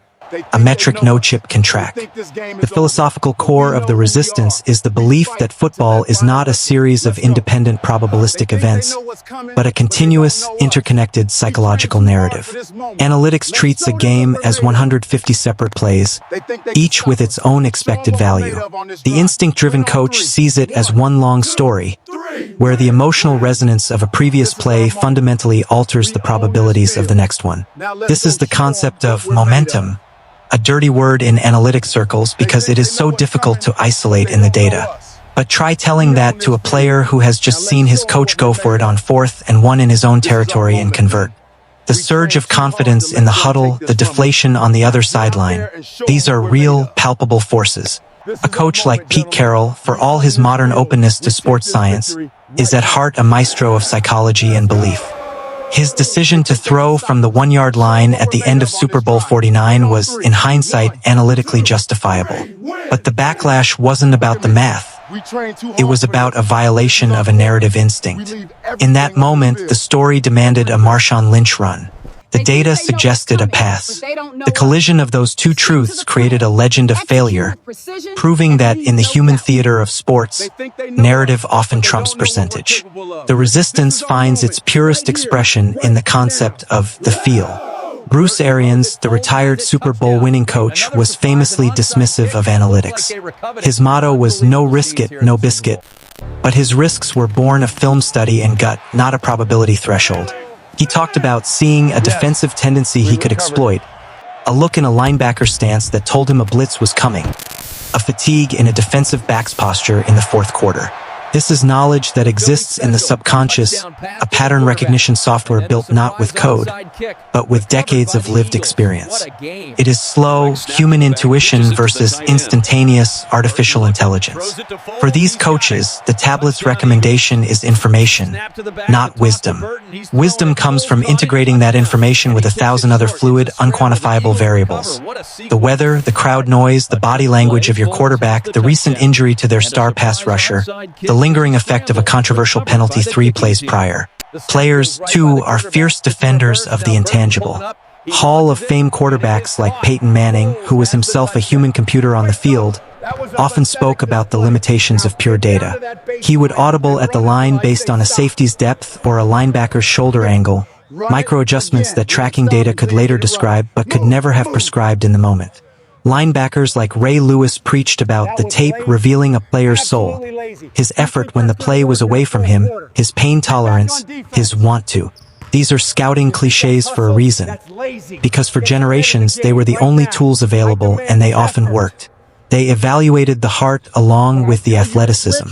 History is littered with moments where ignoring the numbers in favor of a gut-feeling forged legend. Go back to the 2001 AFC divisional playoff, the Tuck Rule game. With 1:43 left in a blizzard, trailing by 3, Bill Belichick and Tom Brady faced a 4th and 4 from their own 46-yard line. Every model today, and certainly every instinct then, would have screamed punt.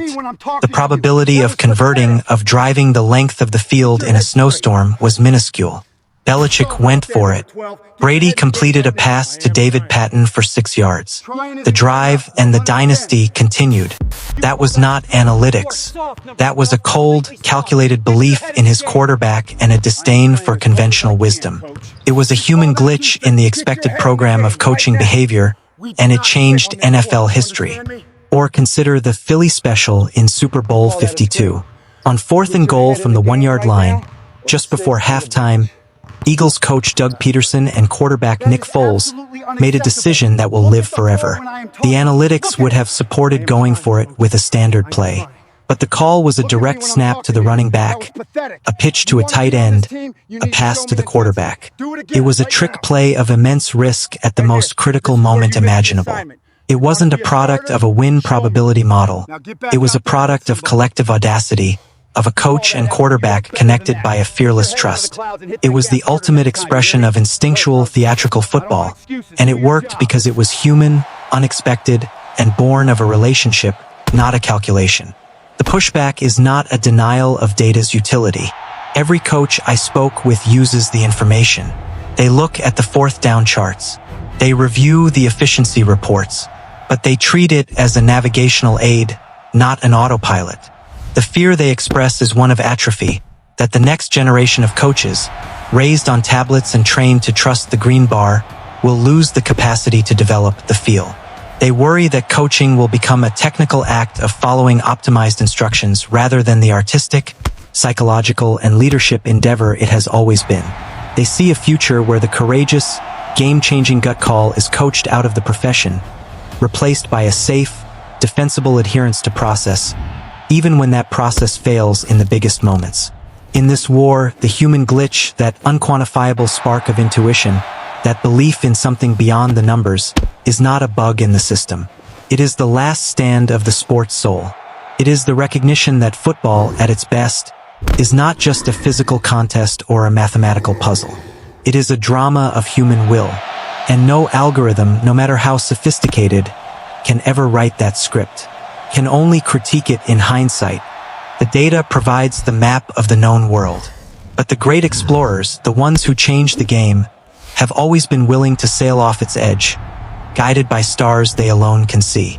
And as we champion this human element, we must also confront a more sobering application of data, one where the numbers are used not to optimize performance, but to predict its end, managing the most valuable and vulnerable asset of all, the player's body. The most chilling application of analytics is not about winning games. It is about predicting breakdowns. In the war for efficiency and edge, the human body is the ultimate terrain, and the new frontier is forecasting its failure. We have moved from evaluating performance to modeling fragility. This is a silent internal revolution, conducted not on the sideline tablets, but in the training rooms and sports science labs of every NFL facility. Here, data is no longer a tool for optimization. It is a diagnostic crystal ball, predicting the precise moment a hamstring might snap, a knee might buckle, or a career might prematurely end. This is the injury forecast, a discipline that pits the cold calculus of probability against the warm, beating heart of competition, forcing an impossible moral question. If you can see the breaking point coming, what is your obligation to the player standing on the cliff's edge?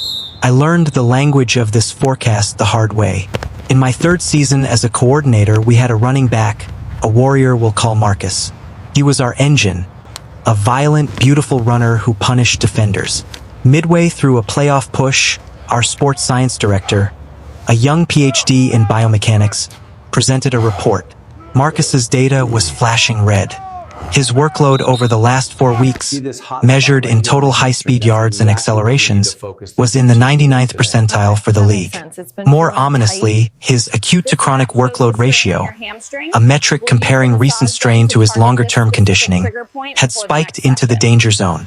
The model, fed with years of league-wide GPS and injury data, assigned him a 37% probability of a soft tissue injury in the next 2 weeks. The recommendation was stark. Reduce his practice reps by 70% and limit his in-game carries. I looked at the report, then I looked at the schedule. We faced the division leader next. Our offense ran through Marcus. The data said he was a heightened risk. My gut and the pressure of the season said we needed him. We compromised. We reduced his practice load but played him his usual snaps. On the first drive of the second quarter, on a routine cut, he grabbed the back of his thigh and went down. A grade 2 hamstring strain. 6 weeks. Our season effectively ended with him. The forecast was right, and I had chosen to ignore its warning, believing arrogantly that our warrior was the exception to the statistical rule. This is the new reality. Teams employ injury probability models that are eerily sophisticated. They ingest a torrent of data, GPS tracking from practices and games, muscle oxygenation levels from wearable sensors, sleep and recovery metrics from player-worn rings, historical injury data, even biographical information like age and injury history. The models don't diagnose. They predict. They use machine learning to find patterns invisible to the human eye. They might identify that when a receiver's ground contact force on his left leg decreases by a certain percentage over 3 weeks, it often precedes an ankle issue. They can flag that a lineman's rotational velocity during pass sets is declining, suggesting a core muscle strain is developing. The output is a daily, player-specific risk assessment, a red light, yellow light, green light system that dictates practice participation. The philosophy driving this is workload management. The concept is borrowed from professional baseball's handling of pitchers. The human body, the theory goes, is a mechanical system with a finite capacity for stress. By carefully dosing that stress, meticulously planning practice intensity, prescribing specific recovery modalities, and scripting in-game usage, teams believe they can extend a player's peak performance window and keep him available. This is why you see star players held out of Wednesday practices, given veteran rest days. It's not laziness. It's actuarial science applied to ligaments and tendons. The goal is to flatten the acute stress spikes that lead to breakdown. But this is where the fundamental conflict erupts. A conflict between the player's present and his future, between the team's immediate need and its long-term investment. The data is inherently conservative. It seeks to preserve the asset. Football is inherently aggressive. It seeks to exploit the weapon. A general manager looking at the 5-year, $100 million contract he just gave a pass rusher wants that asset protected. A defensive coordinator trying to stop Patrick Mahomes on 3rd and long this Sunday wants his best weapon on the field. Red light model be damned. The player himself is caught in the middle. His identity, his value, his paycheck are all tied to his performance.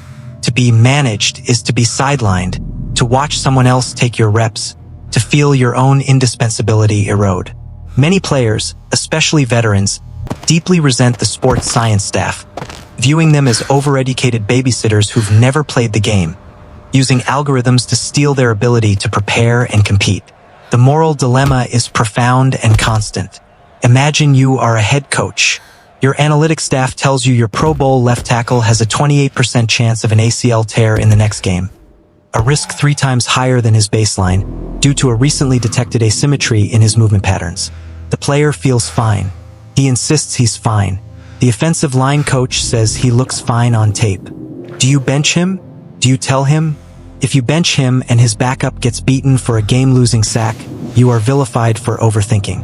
If you play him and the knee blows out, ending his career, you have to live with the knowledge that the data warned you. This is no longer just coaching. It is playing God with probabilities.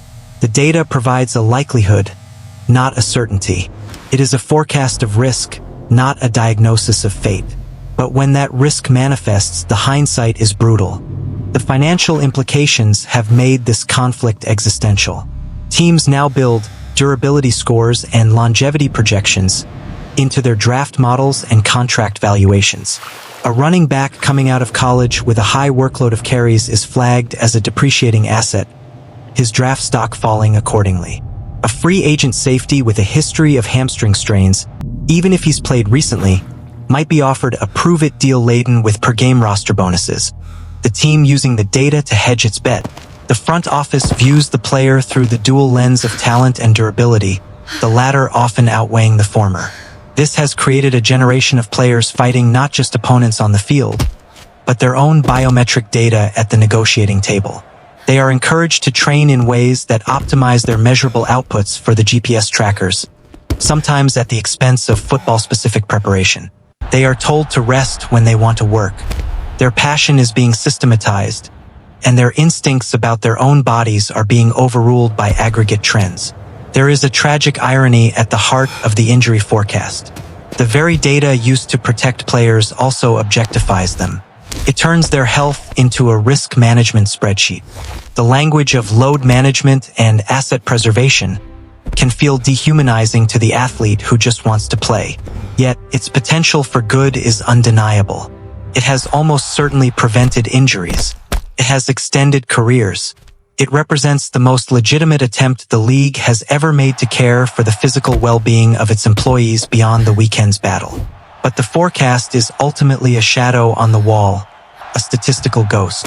It cannot account for the human spirit's ability to overcome, nor for the bizarre fluke of fate that can shatter a healthy knee in an instant. It provides a warning, but it cannot assume the responsibility for the decision. That burden remains where it always has, on the coach who fills out the lineup card, on the general manager who builds the roster, and on the player who decides to push through the pain. The data illuminates the cliff's edge, cannot tell us who will walk along it safely and who will fall. It is a tool of caution in a game of profound risk. And as we use data to map the vulnerabilities of the body, we have simultaneously created a parallel universe where these very same data points are not used for protection, but for play, a digital fantasy world that has reshaped how millions experience the sport, turning every player into a virtual commodity in a game of statistical chance. The stadium roars with a single, unified voice, a tidal wave of sound willing the home team to victory. But in the modern era, that roar is a lie. It is an aggregate of a million fragmented personal agendas. Within that cacophony, a significant portion of the crowd is not cheering for the team. They are cheering for a running back on the visiting squad to fall short of the goal line so their fantasy defense gets more points. They are groaning at a completed pass to the tight end. Not because it moves the chains for the opponent, but because they started the other tight end in their fantasy league. This is the fantasy effect. It is not a sidebar to the NFL experience. It is a parallel universe that now exerts gravitational pull on the real one. A multi-billion-dollar industry built entirely on the commodification of statistical data, fantasy football has done more than create a game. It has rewritten the code of player value, democratized football analysis, and created a relentless feedback loop between the virtual and the tangible, between the fan's spreadsheet and the general manager's whiteboard. I first understood the power of this alternate reality not as a coach, but as an uncle. At a family Thanksgiving, with games on every screen, the conversation wasn't about wins and losses. It was about points. My nephew, a software engineer who'd never played a down of football, was lecturing his father, a former college linebacker, about why his decision to start one wide receiver over another was foolish. He cited metrics. Dad, his yards per route run is in the 85th percentile, and his red zone target share has increased by 30% since week 6. The matchup is positive. It's not about who's a better player, it's about the volume and efficiency data. The former linebacker could only sputter about clutch plays and big moments. The son had the numbers. Fantasy football had turned him into an analyst, armed with the same language permeating front offices.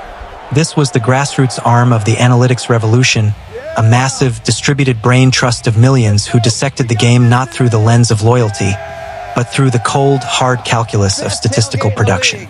The engine of this reevaluation is the scoring system itself, and nothing demonstrates this more than the rise of PPR points per reception. This single rule change, adopted by the majority of fantasy leagues, fundamentally altered the economic landscape of the NFL in the public imagination. Before PPR, a running back who caught 50 passes for 400 yards was worth less than a back who rushed for 1,000 yards. PPR equalized, then inverted that logic. A reception, even for a loss of a yard, was now worth a flat point. This instantly inflated the value of pass-catching backs and slot receivers who functioned as safety valves. Players like Danny Woodhead, Darren Sproles, and later Austin Eckler, men who might have been viewed as niche role players in a traditional football sense, became fantasy gold and thus household names. Their real-world value was amplified by their fantasy scoring, which in turn influenced their public perception and, arguably, their contract negotiations. A general manager now had to consider not just a player's on-field fit, but his fantasy profile, knowing that a popular fantasy asset drives jersey sales, media attention, and fan engagement. The fantasy community became a petri dish for analytical concepts. Long before expected points added was a mainstream term, fantasy players were intuitively understanding its principles. They knew a touchdown was worth more than a field goal, that a reception on 3rd and 10 was more valuable than on 1st and 10. They created their own advanced stats, building models to predict touchdown regression, target volatility, and strength of schedule. Podcasts, websites, and social media accounts dedicated to fantasy analysis became hubs of cutting-edge football analytics, often outperforming traditional media in identifying breakout players and offensive trends. This crowdsourced intelligence created a powerful counter-narrative to the broadcast booth's conventional wisdom. When a TV analyst would praise a hard-nosed, gritty running back for his 80-yard performance on 25 carries, a paltry 3.2 yards per attempt, the fantasy community would rightfully point out his inefficiency and warn of his impending collapse. They were, in essence, a decentralized analytics department for the public, holding the traditional narrative accountable with data. This feedback loop between fantasy popularity and real-world NFL decisions is now undeniable. Teams are aware of a player's fantasy stock. Agents use fantasy production as a bargaining chip in negotiations. My client finished as a top 5 fantasy tight end. He should be paid like one. Broadcast coverage is saturated with fantasy tickers and updates, acknowledging that for a sizable portion of the audience, the fantasy matchups are the primary narrative. More subtly, offensive schemes have evolved in ways that cater to, or are at least reflected in, fantasy production. The proliferation of spread offenses and running back committees, while driven by tactical advantages, also creates more fantasy-relevant players. More receivers getting targets, more backs touching the ball. It's a symbiotic relationship. The style of play generates more data points. The obsession with those data points reinforces the style of play. The fantasy effect creates a profound psychological dissonance for the modern fan. Fandom, at its core, is about tribal loyalty, a surrender of the self to the collective identity of the team. Fantasy is about personal gain, a hyper-individualistic pursuit where you construct a roster from across the league. This forces a kind of emotional schizophrenia. You can love your hometown team but need them to throw a touchdown to the backup tight end, a player you'd normally never notice, to win your fantasy week. It fractures the unified experience of watching a game into a kaleidoscope of personal vested interests. The pure, agonizing beauty of a last-second field goal is now layered with the immediate calculation of how it affected the over-under and the fantasy points of the quarterback who drove the team into range. Perhaps the most telling impact is on the players themselves. They are acutely aware of their fantasy value. They see the tweets from fans who are happy or furious based on their statistical output. Some lean into it, engaging with fans on fantasy platforms, understanding that being a fantasy asset boosts their marketability. Others resent it, feeling reduced to a number in a game they don't play. I've heard veterans complain, they don't care if we win. They just care if I got my 12 points. This creates a strange new pressure. A running back might feel compelled to fight for an extra yard at the end of a blowout to hit a yardage bonus for thousands of people, risking injury for a virtual metric. A wide receiver might publicly lobby for more targets, appealing directly to his fantasy owners as a constituency. Their performance is judged on a dual track. Did it help the team win? And did it help millions of strangers win their fantasy matchups? The fantasy effect is the ultimate democratization of the analytics wars.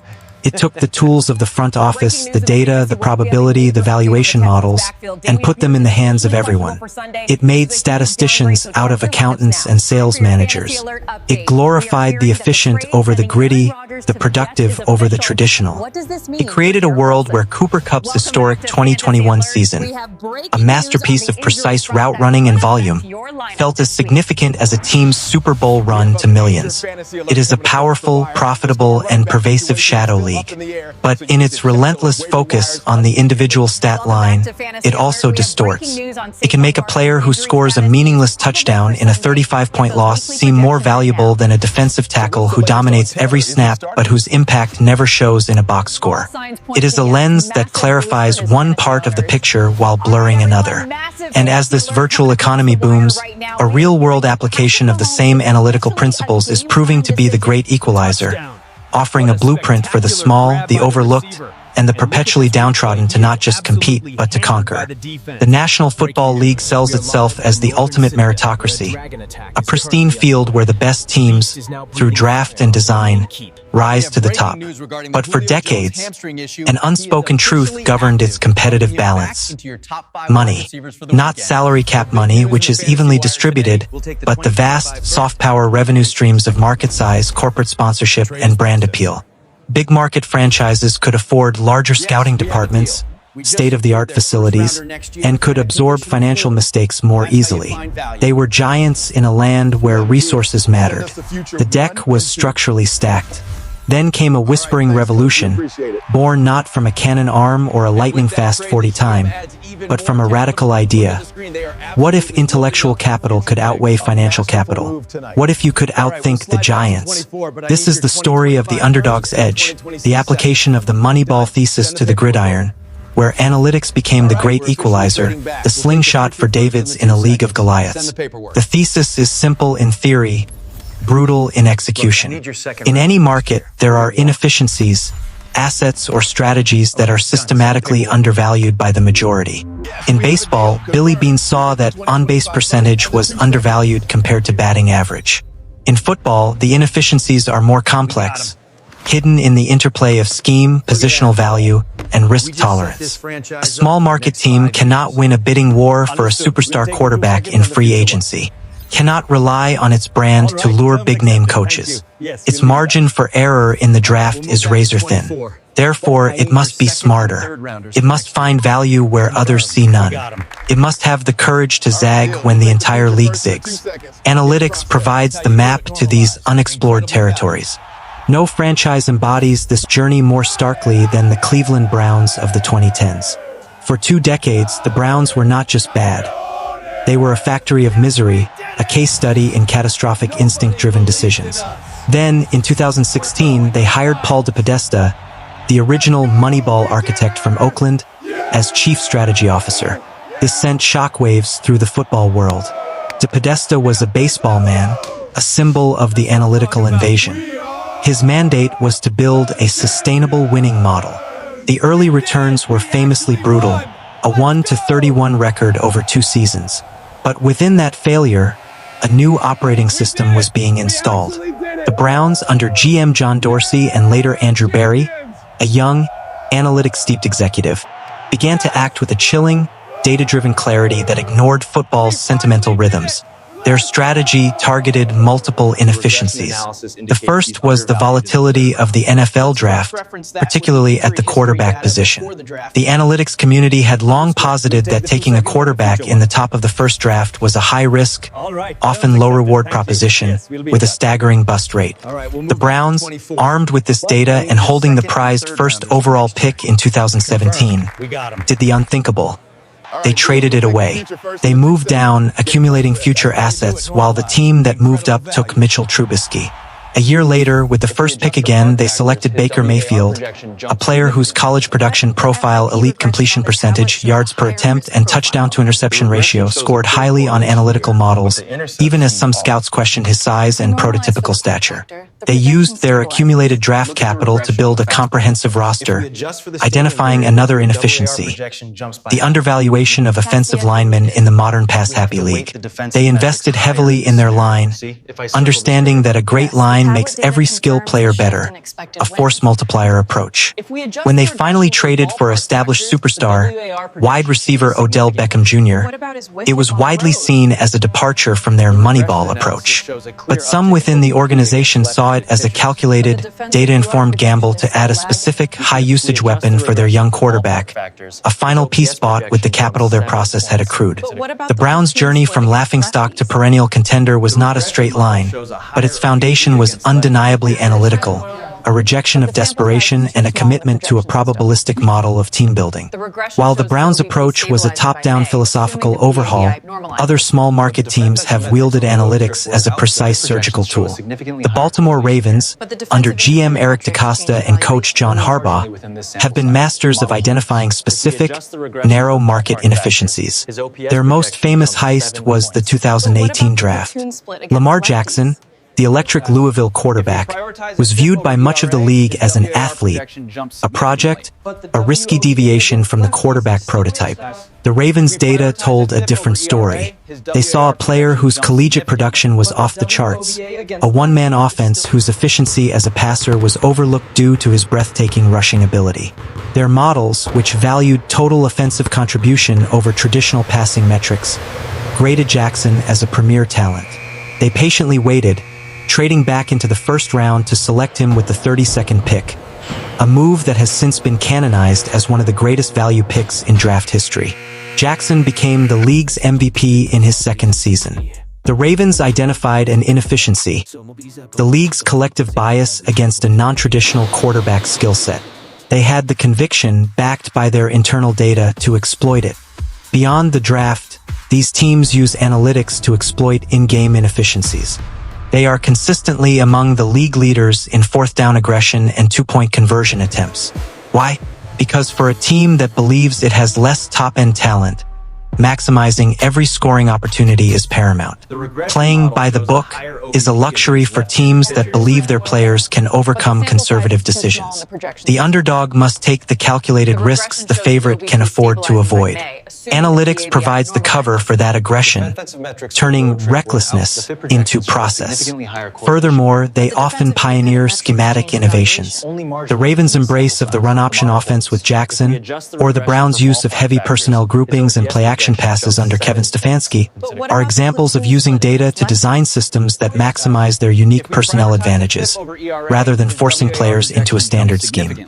The life cycle of an analytical edge, however, is brutally short. The NFL is a copycat league. What works for the underdog today is dissected and adopted by the giants tomorrow. The run-option concepts are now integrated across the league. The aggressive fourth-down mindset has spread. The valuation of certain positions, like off-ball linebackers or safeties, has been depressed league-wide as analytics revealed their relative impact on winning. This creates a relentless innovation treadmill. The small market team must constantly find the next inefficiency. Is it in kicker valuation, punt strategy, the micromanagement of practice reps to extend career longevity? The edge is always fleeting. The true legacy of the underdog's analytical playbook is not just in the wins of a few teams. It is in the democratization of hope. It proved that a well-run organization, armed with intellectual rigor and the courage to follow data into uncomfortable places, could shatter the old determinants of success. It shifted the source of power from the wallet to the server. The playing field is not level. The giants still have immense advantages. But the slingshot now exists. It is forged from code, powered by probability, and aimed at the blind spots of conventional wisdom. It allows the Clevelands and Buffaloes and Baltimores of the world to not just dream of competing, but to build a blueprint for conquest. Yet, for every blueprint that becomes a skyscraper, there are countless that remain crumpled paper, failed designs that serve as a warning. The analytical path is not a guaranteed ascent. It is a narrow, treacherous ridge, and a misstep, a misread data point, an overcorrection, a betrayal of the very process, can lead to a fall even more spectacular than the old-fashioned ways of failing. The promise of analytics is a world free from regret.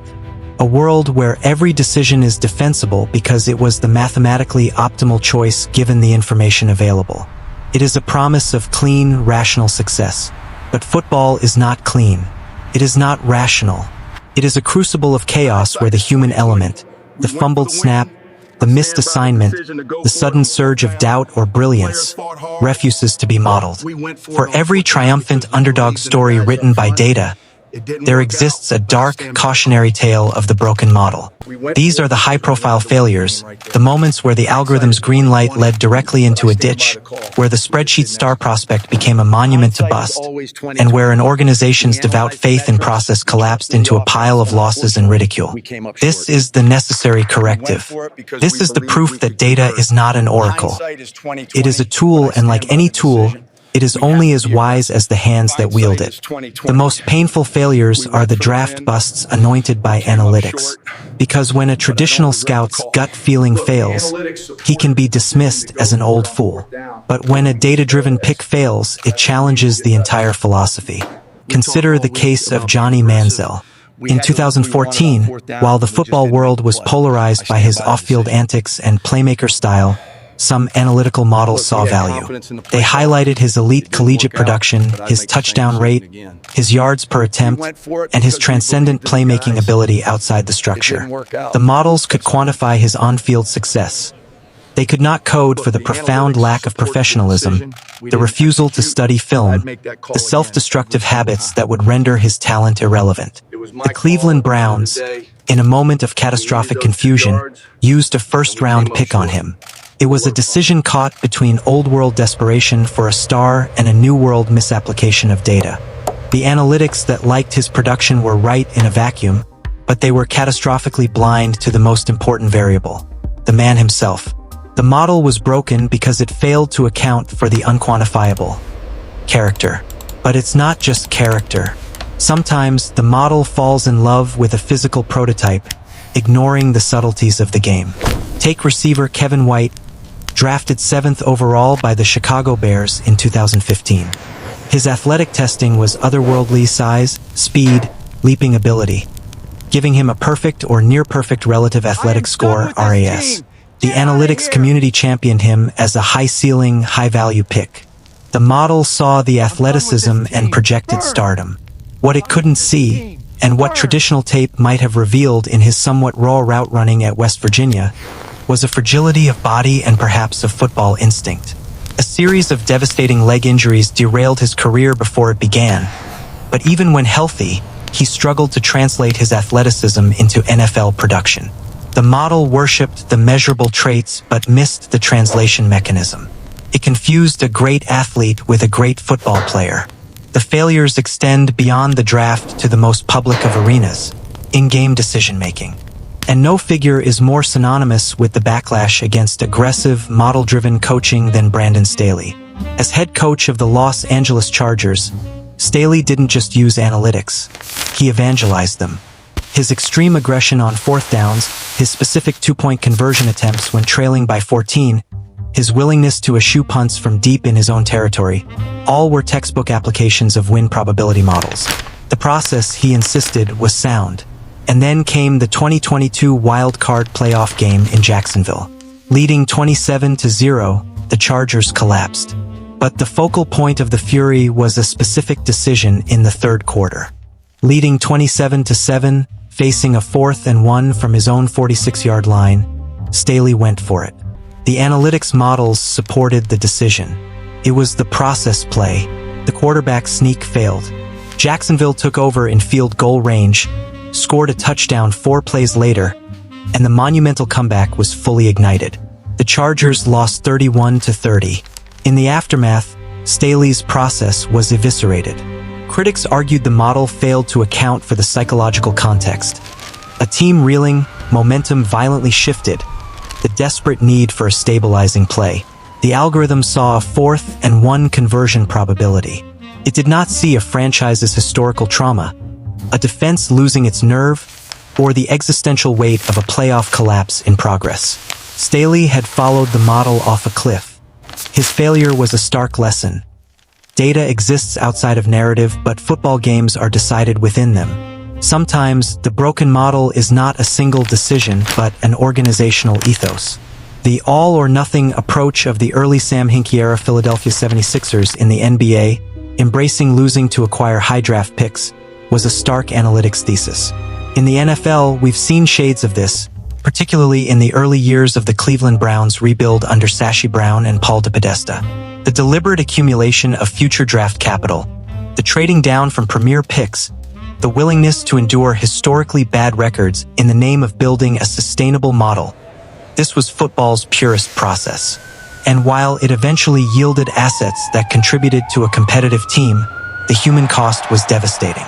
The culture of losing became ingrained. Players were developed in a vacuum of competence.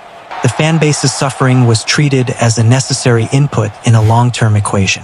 The model saw future expected value. It discounted the corrosive, real-world impact of present-day despair on player development, coaching credibility, and organizational identity. It was a clinical approach to a deeply human endeavor, and its failure was one of empathy as much as execution. Even the most sophisticated models can be undone by the law of unintended consequences. The analytics revolution correctly identified that running backs have short shelf lives and are dependent on their offensive lines, leading to their devaluation in the draft and free agency. This is sound process. But one consequence is that the position has been flooded with mid to late round picks and undrafted players, creating a churn of cheap, disposable labor. While this is efficient, it may have also contributed to a decline in the overall standard of fundamentals at the position, pass protection, ball security, route running, as veterans with institutional knowledge are cast aside for younger, cheaper legs. The model optimized for cost and athletic freshness, but it may have degraded the overall quality of a craft. It solved one problem while quietly creating another. These failures are not an indictment of analytics. They are an indictment of dogma. They reveal the critical flaws in over-reliance. First, the garbage in, garbage out principle. If the data is incomplete, if it lacks psychological profiling, nuanced health assessments, or qualitative cultural fit, its conclusions will be flawed. Second, the failure to account for outliers. Models are built on historical norms, but the players who change the game are statistical freaks who break the norms. Third, and most importantly, the absence of courage to override the model. The most successful data-informed people are not slaves to the output. They are masters of it. They understand that the model provides a baseline of expectation, but that the chaos of the moment, the look in a player's eye, the gut feeling born of experience, must be the final arbiters. The broken model teaches a humbling lesson. Analytics does not eliminate risk. It merely reframes it. It replaces the risk of being wrong based on instinct with the risk of being wrong based on a flawed or incomplete calculation. It trades one form of courage for another. The story of these failures is essential because it punctures the myth of infallibility. It returns the game to its rightful owners, the human beings who play it, coach it, and must live with the consequences of every choice, whether it was born from a gut feeling or a green bar on a screen. The goal is not to worship the model or to burn it down. The goal is to learn from its spectacular failures, to understand its blind spots, and to forge a path where data and instinct are not at war, but in a state of constant productive tension. This is the messy, imperfect, and ultimately human work of synthesis. And it is in that synthesis that the next evolution of the sport is being forged, not by pure quants or pure football men, but by a new breed of hybrid thinkers who speak both languages fluently. The war between data and instinct has raged across front offices and sideline tablets, a conflict often portrayed as a binary choice, a battle for the soul of the sport with only one possible victor. But in the quiet laboratories of sustained success, a different reality has taken shape. Here, in the meeting rooms of the league's most innovative and consistent contenders, the war is over. Not because one side has surrendered, but because a truce has been brokered by a new kind of commander. These are the synthesizers. They are coaches who understand that data and instinct are not opposing forces. They are two different languages describing the same game. Their genius lies not in choosing a side, but in becoming fluent translators, conducting a continuous dialogue between the quantitative and the qualitative, between the probability and the feeling. They have built bridges across the divide, and in doing so, they have constructed the most formidable football machines of the modern era. I think of Kyle Shanahan, hunched over a tablet in the dim light of the San Francisco 49ers' offensive meeting room. To watch him is to see the synthesis in motion. He is the son of a coaching legend, a man who grew up with football tape as his bedtime stories. His instinct for play design, for defensive manipulation, for the rhythmic sequencing of a drive, is perhaps the most innate in the league. It is a feel for the game that borders on the clairvoyant. But Shanahan does not operate on feel alone. He is a voracious consumer of data, and he uses it not to dictate his creativity, but to validate and refine it. Consider his outside zone running scheme, the engine of his offense. The outside zone is an aesthetic masterpiece, a symphony of coordinated movement. But for Shanahan, it is also a mathematical proposition. His staff provides him with detailed analytics on the efficiency of outside zone runs against every possible defensive front, broken down by the alignment of the backside defensive end, the leverage of the linebackers, the safety rotation. The data tells him the expected success rate. His instinct, born from a lifetime of film, tells him how to make it succeed against this opponent with these players on this down. He uses the numbers to identify a defensive tendency, say a linebacker who consistently over-pursues against zone flow. Then, his artistic mind goes to work, designing a play-action bootleg off the same action, knowing that linebacker will be out of position. The data identified the weakness. The instinct designed the trap. Andy Reid, the venerable maestro in Kansas City, operates on a similar principle of enlightened integration. Reid is an offensive innovator from the old school, a coach who built his reputation on complex, beautifully choreographed passing concepts. But to watch the Chiefs' offense is to witness analytics in living color. Reed and his protege, Patrick Mahomes, are masters of exploiting the most valuable real estate on the field, the space behind the linebackers and in front of the safeties. This is not an accident. It is a data-driven commandment. Advanced metrics have long proven that throws in the intermediate middle of the field yield the highest expected points added. Reed's playbook is a geometric proof of this principle. He designs concepts that specifically target these areas, using pre-snap motion and formation to manipulate coverage and create those precise throwing windows. The data informs the design, but the execution is all instinct and artistry. When Mahomes scrambles, breaking the structured play, he and his receivers enter a realm of pure feel, a backyard football intuition that no algorithm can predict. Reed does not stifle this, he encourages it. He provides the structured, data-informed framework, then unleashes his player's genius within it. He understands that the model creates the opportunity, but the human magic seizes it. The structure of their staffs reveals the blueprint for synthesis. These are not organizations with a wall between the football staff and the analytics department. The analytics staffers are embedded. They are in offensive and defensive meetings, not as overseers, but as contributors. Their role is to answer questions, not just provide reports. A coach might turn to them and ask, when we use 21 personnel on second and medium, what's our most efficient play against single high safety looks? The analyst provides the number. The coach then synthesizes that with his own knowledge. Okay, but their safety bites hard on play action. Let's marry that efficient play with a hard run fake and take a shot. The dialogue is constant. The data person learns the football language, the names of coverages, the techniques of blocks. The coach learns to think in probabilities and efficiencies. They meet in the middle. This synthesis extends to in-game decision-making, but without the dogmatic rigidity that doomed a coach like Brandon Staley. For a synthesizer like Shanahan or Reed, the fourth down model is a vital piece of information. It is consulted, but it is not the sole decider. The final call is a cocktail of that number, mixed with the game's momentum, the health of his offensive line, the confidence of his quarterback, the condition of the field, and that indefinable feel for what his team needs in that moment.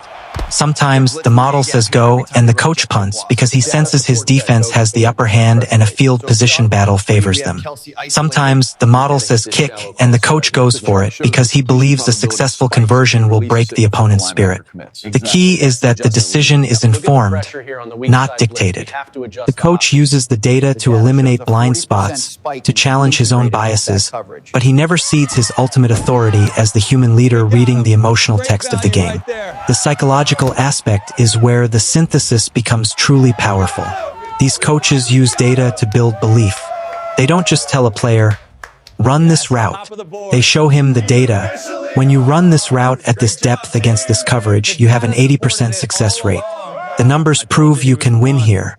This transforms a coaching point from an opinion into a fact, empowering the player with concrete evidence. It builds a shared language of trust. The player knows the coach isn't just guessing. He's providing a path vetted by success. Conversely, the coach trusts the player's feel on the field. He knows the data says one thing, but if his quarterback comes to the sideline and says, the corner is squatting, I can beat him over the top, the synthesizer listens. He respects the human data point coming from the battlefield. This hybrid approach is the undeniable hallmark of the contemporary NFL champion. It is the fusion of art and science. The old-school coach who dismisses data is willfully blinding himself to real insights, leaving edges on the table for his opponents to claim. The analytic zealot coach who ignores instinct is stripping the game of its humanity, its drama, and its unpredictable magic, turning players into robots executing a preordained script. The synthesizer thrives in the fertile middle ground. He understands that data reveals the what and the how often. Instinct reveals the why and the how now. Together, they form a complete picture. The legacy of these bridge builders is a new coaching archetype. They are neither dinosaurs nor robots. They are conductors, orchestrating a vast array of inputs, historical trends, real-time biometrics, psychological states, schematic history into a coherent, powerful performance. They have ended the war not with a victory, but with a marriage. And in doing so, they have created a style of football that is both ruthlessly efficient and breathtakingly creative. They have proven that the future of the game does not belong to one philosophy or the other. It belongs to the alchemists who can combine them, who can look at a green bar on a tablet and a fire in a player's eyes and see the same path to victory. But this dialogue, this synthesis, happens in the abstract world of coaches and strategists.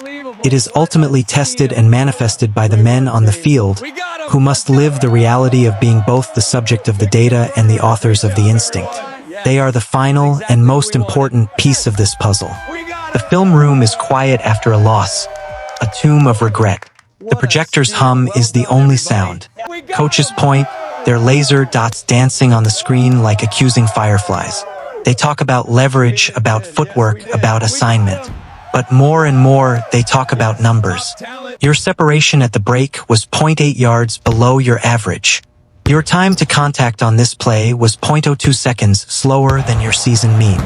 Your route efficiency grade on third down was in the 20th percentile. I sit there, my body still aching from the game, my mind replaying the chaos, the noise, the pressure, the instinctual decisions made in a fraction of a heartbeat. And then I see it reduced to a decimal point, a percentile, a cold, clean metric on a spreadsheet next to my name. This is the modern reality. We are not just players anymore. We are data points, living, breathing, bleeding data points. And performing under this microscope is the defining tension of our professional lives. Let me be clear, we use the data. Of course we do. It would be stupid not to. Early in my career, I resisted. I was an artist, a warrior. I played on feel. Then I tore my ACL. During the long rehab, bored and desperate for any edge, I finally sat down with the sports science guy. He showed me GPS data from my routes before the injury. There was a pattern. On sharp inbreaking routes, my left foot plant was consistently 3 inches narrower than on outbreaking routes. A tiny, imperceptible flaw. That misalignment over thousands of reps likely contributed to the strain. It was a revelation. Data wasn't just criticism. It was a repair manual for my own body. I started using it. We all do. Receivers study their release charts against press coverage, looking for the millimeter advantage in hand placement. Linebackers watch their pursuit angles quantified, seeing where a more efficient path could have shaved a tenth of a second off their tackle time. Running backs analyze their yards after contact relative to the defensive front, learning which gaps punish them less. It's a tool, powerful one. It turns the vague "you need to get off the ball faster" into "your get-off time is 0.15 seconds. The league elite is 0.11. Here's the film of the 4 plays where you hit 0.10. What felt different? That's invaluable. It objectifies improvement. But that's where the love affair ends. Because for every moment of clarity the data provides, there are 100 moments where it feels like a reduction, a theft. It steals the context, the soul, the unspoken truth of the play. I remember a game where I ran a perfect seam route. I split 2 defenders, created 3 yards of separation, a beautiful sprawling catch for a 30-yard gain on 3rd and long. It moved the chains, energized the sideline. On Monday, the route efficiency metric graded it as average. Why? Because the model said I took an extra step at the top of my stem to sell the out route, which added to my total distance traveled. The data saw inefficiency. The game saw a veteran move that fool to safety and won the down. Which truth matters more? The one that helped win the game, or the one that lives forever in the database? The pressure is no longer just to make the play. It's to make the play in a way that satisfies the algorithm. You become aware that every step is being recorded, judged, and filed. It creates a kind of performance anxiety that previous generations never knew. A running back fighting for extra yardage in a pile, his body contorted, his will against the world, is also subconsciously aware that this fight will be graded as yards after contact. If he falls forward for 2 more feet, his metric ticks up. If he's dragged down, it ticks down. His heroism is now a quarterly business report.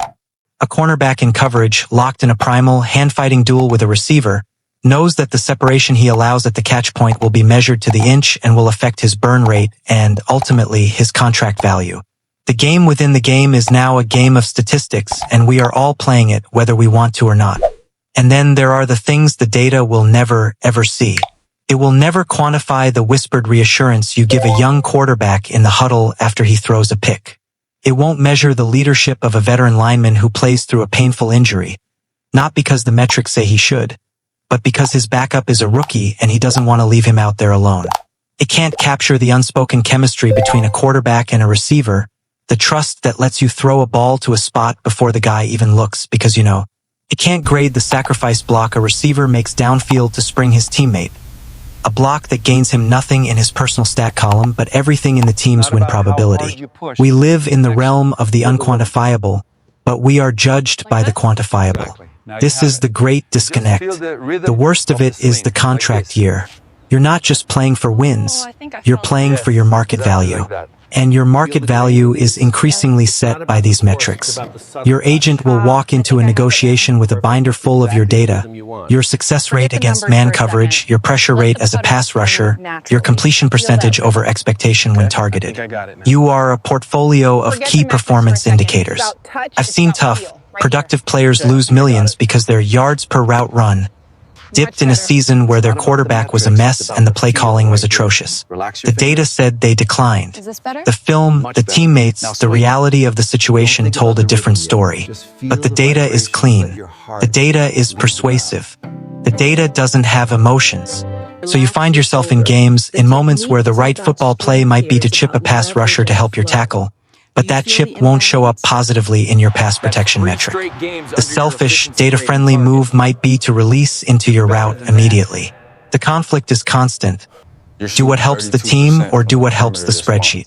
We talk about this in the locker room. The younger guys, they've grown up with it. It's all they know. They optimize their training for the combine tests. They study their own data like stockbrokers. The older veterans, they shake their heads.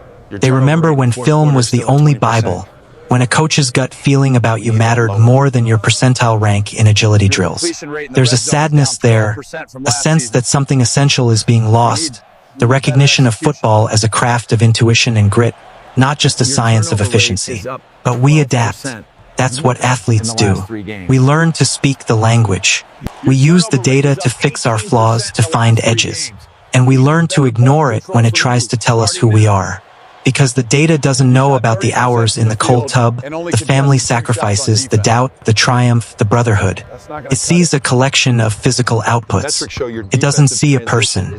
Can measure my speed, but it can't measure my heart. Can chart my production, but it can't capture my passion. I am more than the sum of my data points. Every player in this league is. We are the living, breathing contradiction at the center of the analytics revolution. We are the human beings being turned into numbers, and the numbers will never, ever tell the whole story. The game is played in the messy, glorious, unforgiving space between what the data predicts and what the human spirit achieves. And as we navigate this world of constant measurement, the lens through which the game is watched has also been fundamentally altered, turning our performances into a public stock market of statistics, where every fan is an analyst and every Sunday is an audit. The experience of being a football fan used to be a surrender. You gave yourself over to the tribe, to the colors, to the narrative broadcast from the booth. You felt the game in your gut, the rising tension of a drive, the crushing weight of a turnover, the euphoric release of a touchdown. Your analysis was emotional, instinctive. You argued with your friends at the bar using cliches passed down from your father. They need to establish the run. They're losing the battle in the trenches. That quarterback is a winner. The voices from the television, the former players and coaches in the broadcast booth were our oracles. Their word was gospel. They shaped the story. That world is gone. The fan's eye is no longer naked. It is now armed, calibrated, and forever altered. We watch the game through a new lens, a lens of data. And in putting on these glasses, we haven't just changed how we see the game. We have changed what the game is. I remember the moment I felt the shift. It was a Monday night watching my own former team play. They were driving down with 2 minutes left. On a 2nd and 10 from midfield, the The quarterback threw a quick slant for a 7-yard gain. The color commentator, a Hall of Fame quarterback, praised it. A smart, safe throw. Gets them to a manageable 3rd down. But then, a graphic flashed on the screen. A blue bar shrunk. The quarterback's face appeared next to a number.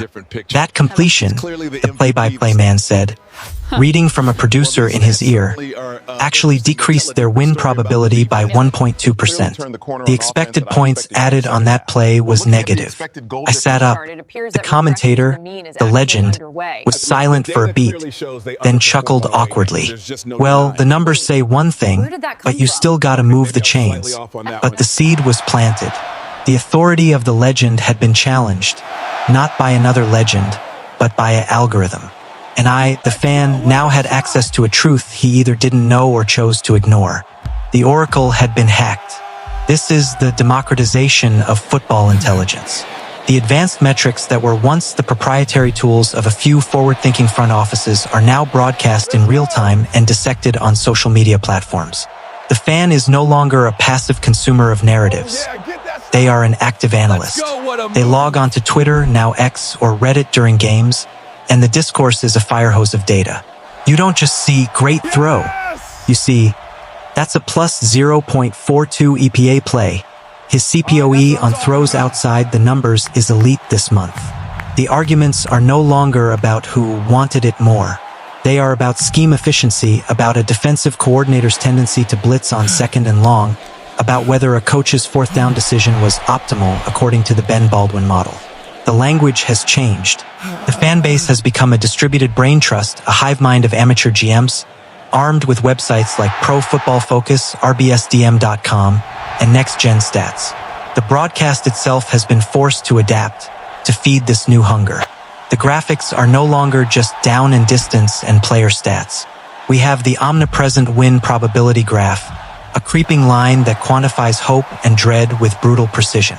We see expected points added on every play, an immediate verdict of success or failure. They show us a receiver's separation in yards, a quarterback's time to throw, a pass rusher's get-off speed. The game is annotated in real time by the data. This does more than inform, it changes the emotional rhythm. A thrilling 50-yard completion is now instantly contextualized. If the win probability only moves from 12% to 18%, the excitement is tempered by mathematical reality. Conversely, a simple 4-yard run on 3rd and 3 triggers a significant spike in the win probability graph, investing a boring play with new drama. Our joy and despair are now pre-processed through a probabilistic filter. This new lens has fundamentally eroded the traditional expert class. The former player in the booth, whose authority was based solely on his lived experience, is now constantly second-guessed by an audience wielding superior statistical evidence. When he insists a team should punt, a legion of fans can immediately cite the 4th down model that says otherwise. His analysis, based on feel and intangibles, can sound quaint, even ignorant, next to the crisp logic of the numbers. This has created a tension in broadcasting. The smartest analysts now integrate the data, using it to bolster their points. The ones who resist sound like dinosaurs. The fan, armed with the same information, now feels like a peer in the conversation, or even a superior. Why listen to a former linebacker talk about fight, when you can look at the EPA and see the fight was statistically lost in the first quarter? But this empowerment comes with a cost, a fragmentation of the shared experience. Fandom was once a collective dream, a shared story. Now, it is a million individual simulations. The fantasy football player watches with his portfolio mindset, his emotional state tied to individual statistical production, not the final score. The sports bettor watches through the prism of point spreads over slash-unders and prop bets. A completion can be good for his fantasy team but bad for his bet on the under. The pure fan, who just cares about the team's victory, now has his viewing experience colonized by these other narratives, broadcast through the same data-heavy graphics. The unified tribal roar has splintered into a cacophony of personal calculations. We are all watching the same game, but we are no longer seeing the same thing. This data saturation also risks creating a cold, hypercritical atmosphere. The focus on efficiency and optimal process can strip away the humanity, the grace for error. A young quarterback leading a game-winning drive can be nitpicked for a suboptimal checkdown on the first play of the series. A coach's successful, gut-driven decision is still litigated if it violated the model's recommendation. The celebration of the spectacular, unscripted play, the miraculous catch, the impossible escape, is sometimes followed by an analyst dryly pointing out its statistical improbability, as if its beauty is lessened because it shouldn't have happened. The data lens can make us brilliant critics and miserable fans, focusing so intently on the pixels of process that we lose the picture of passion. Yet, for all its coldness, this new lens has created a deeper, more nuanced appreciation. We can now appreciate the left guard whose perfect block doesn't show up on the stat sheet but consistently leads to positive EPA runs. We can understand the value of a cornerback who allows no separation, even if he gets no interceptions. We are learning to value the subtle, repeatable actions that win football games, not just the splashy highlights. It has made us smarter. It has made the game more interesting, layer upon layer of strategy now visible to anyone who cares to look. We are in a transitional age. The old faith of instinct and narrative clashes daily with the new religion of data and probability in the stadiums of our minds. The fan is now a hybrid creature, a heart beating with tribal loyalty, and a mind buzzing with expected points. We watch with a split consciousness, feeling the primal surge of a touchdown while simultaneously registering the win probability spike. We are the ultimate synthesizers, trying to reconcile the beautiful, chaotic story unfolding before us with the clean, logical spreadsheet being generated beside it. We are living the central conflict of the modern NFL. And as we stare through this powerful, clarifying, and sometimes cold new lens, we are forced to ask the final, most difficult question. In our quest to understand every quantifiable aspect of the game, have we lost sight of what can never be measured? Have we, in mastering science, forgotten art? The soul of the sport whispers from just beyond the edge of the spreadsheet, in the territory where data fails and legend begins. We have mapped the territory. We have charted every ridge of athletic performance and every valley of strategic failure. We have built models that can predict with eerie accuracy the success rate of a play, the decline curve of a running back, the probability of victory from any given moment. We have turned the chaos of 22 men in conflict into a stream of clean, actionable data. This is the triumph of the analytical mind. But as we stand at the pinnacle of this quantified understanding, we must confront a haunting, beautiful truth. There is a frontier that data cannot conquer, a territory where its maps go blank. This is the land of the unquantifiable. It is the domain of spirit, of will, of the invisible bonds that turn a collection of individuals into a force. And it is here, in this sacred space beyond the spreadsheet, where the true soul of football resides, and where its most legendary stories are forever written. Consider the chemistry of an offensive line. The data can measure each man's pass block win rate, his time to pressure allowed, his run block efficiency. It can tell you the combined weight, the aggregate athletic score. What it cannot measure is the telepathy. It cannot quantify the instantaneous, nonverbal communication between a left guard and a center when they sense a twist stunt coming. It cannot capture the trust that allows a right tackle to know, without looking, that his guard will be there to help on the inside rush, freeing him to set wide for the speed edge. This chemistry is built in silence, in 1,000 grueling practice reps, in shared suffering and silent understanding. It is a living organism, a five-man mind. You can see its effects, a clean pocket, a gaping run lane, but you cannot find its source in a database. It is the difference between 5 good blockers and a great offensive line, and it is entirely unquantifiable. Then there is the heart of a comeback. The win probability model is a merciless narrator. It sees a 99% chance of victory for one team and declares the game a statistical corpse. It deals in aggregates in the cold history of 10,000 similar situations. But it has never looked into the eyes of a quarterback like Josh Allen, down by 3 scores with a season on the line, and seen the refusal to yield. It cannot measure the collective decision of a team to ignore the scoreboard and play the next play as if it were the only play. The 1993 Buffalo Bills, down 35-3 to the Houston Oilers, did not mount the greatest comeback in NFL history because their EPA on the previous drive suddenly improved. They did it because of a quality for which we have only one word: heart. It is the reservoir of resilience that data cannot plumb. It is the irrational belief that defies all probability. The model sees a graph plummeting to zero. The team feels a spark that logic cannot explain. Leadership is another phantom in the machine. We can track a quarterback's completion percentage, his audible frequency, his time in the pocket. But how do you quantify the command in a huddle? How do you measure the weight of a single glance from a player like Ray Lewis that could silence a room and steal a resolve? The data point labeled Tom Brady includes his arm strength, his release time, his pre-snap reads. It does not include the intangible aura, the suffocating expectation of victory he imposed on his own team and his opponents.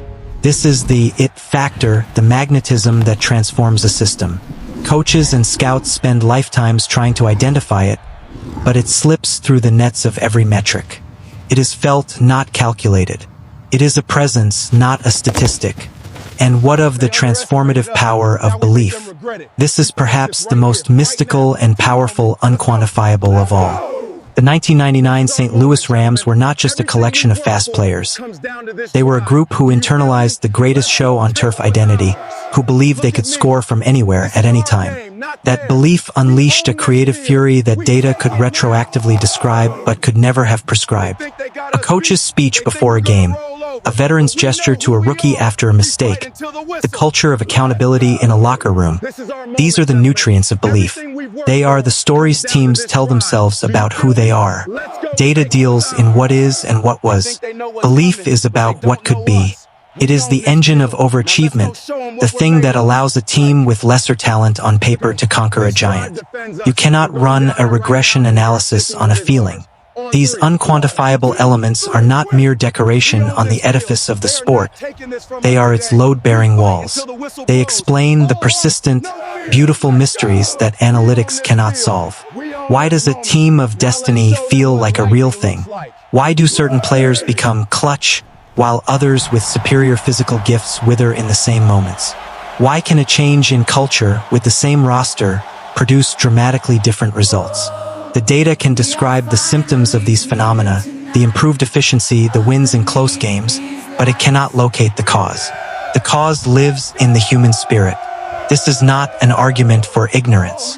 The smartest teams and the wisest fans will use data as a powerful lantern, illuminating the path forward, revealing hidden truths and correcting biases. But they will also know when to look up from the map and trust the compass of their own humanity. The final, decisive edge in the NFL may not come from a better algorithm, but from a stronger bond. It may come from the collective will that decides in the fourth quarter of a championship game that fatigue is a myth invented by the weak.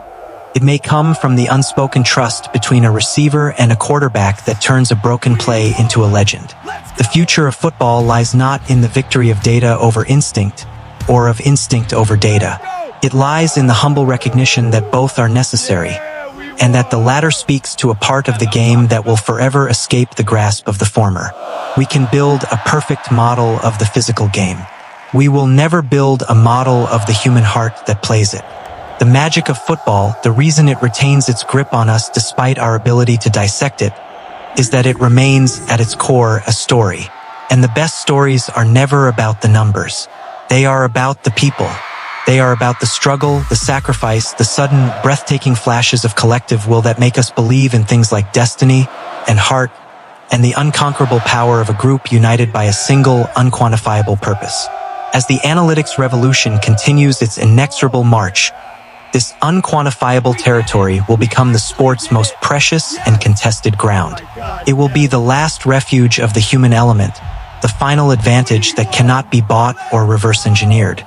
It is the soul of the game, and no matter how powerful our computers become, that is the one thing they can never steal, and the one thing we can never afford to lose.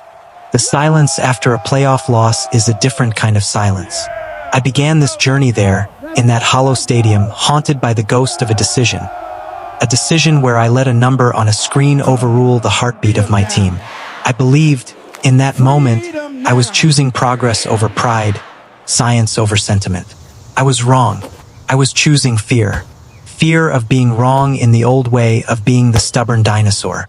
So, I became an early adopter of a different kind of mistake. That night, and the years of reflection it forced upon me, sent me on a path to understand the war that had claimed me as a casualty. I have sat with the architects of the algorithms and the guardians of the gut. I have seen the awe-inspiring power of data to illuminate hidden truths, and I have witnessed its chilling capacity to reduce a blood and guts epic to a sterile spreadsheet. This journey through the analytics wars has not been a search for a villain, but for wisdom. And the wisdom we have uncovered is not a simple answer, but a difficult, essential balance. We have traversed the entire battlefield. We stood in the draft room, where the clash is primal. The scout's lifetime of intuition versus the model's composite score. We felt the pressure of the sideline tablet, where a coach's career hangs on interpreting a win probability percentage in the roaring face of chaos. We saw the quarterback deconstructed into metrics of efficiency, and then reconstructed by the unquantifiable magic of leadership. We tracked the spy chips in the shoulder pads, the silent harvest of biometric data that promises health but demands privacy. We followed the money to the betting window, where the fan's passion is fractured by prop bets and the game's narrative is rewritten in real-time odds. We heard the defiant growl of the old guard, defending the feel and the heart that built the sport. We celebrated the underdogs who used data as a slingshot, and we mourned the broken models that led them astray. We met the synthesizers, the Shanahans, the Reeds, who speak both languages fluently, turning the war into a dialogue. We felt the players' anguish under the microscope, and we calibrated the fans' new, data-saturated lens. And finally, we paid homage to the sacred, unquantifiable territory where the soul of the game, the chemistry, the comeback, the belief, forever resides, beyond the reach of any algorithm. The verdict is clear. The analytics revolution is irreversible and, in profound ways, beneficial. It has ushered in an era of stunning intellectual rigor. It has corrected centuries of flawed intuition. It has exposed beloved cliches as myths. Establishing the run is not inherently valuable. Efficient offense is. A game manager quarterback can be more valuable than a gunslinger. Punting is often an act of cowardice, not wisdom. The data has democratized understanding, giving every fan the tools to see deeper, to challenge authority, to appreciate the subtle, repeatable actions that win football games. It has made front offices smarter, contracts more reflective of true value, and player development more precise. It has, without question, made the game more efficient. But efficiency is not the same as excellence. And a perfectly efficient game is not necessarily a great one. This is the critical, empathetic crossroads where we now stand. The danger is not analytics itself. The danger is the allure of a purely data-driven football universe, a universe where the human element is seen as a bug to be fixed, not a feature to be celebrated. It is the danger of the process becoming a religious mantra, a shield against accountability. When a coach makes a call that follows the model and loses, he is told he was right. But in football, there is only one right, winning. The model deals in probabilities over the long term.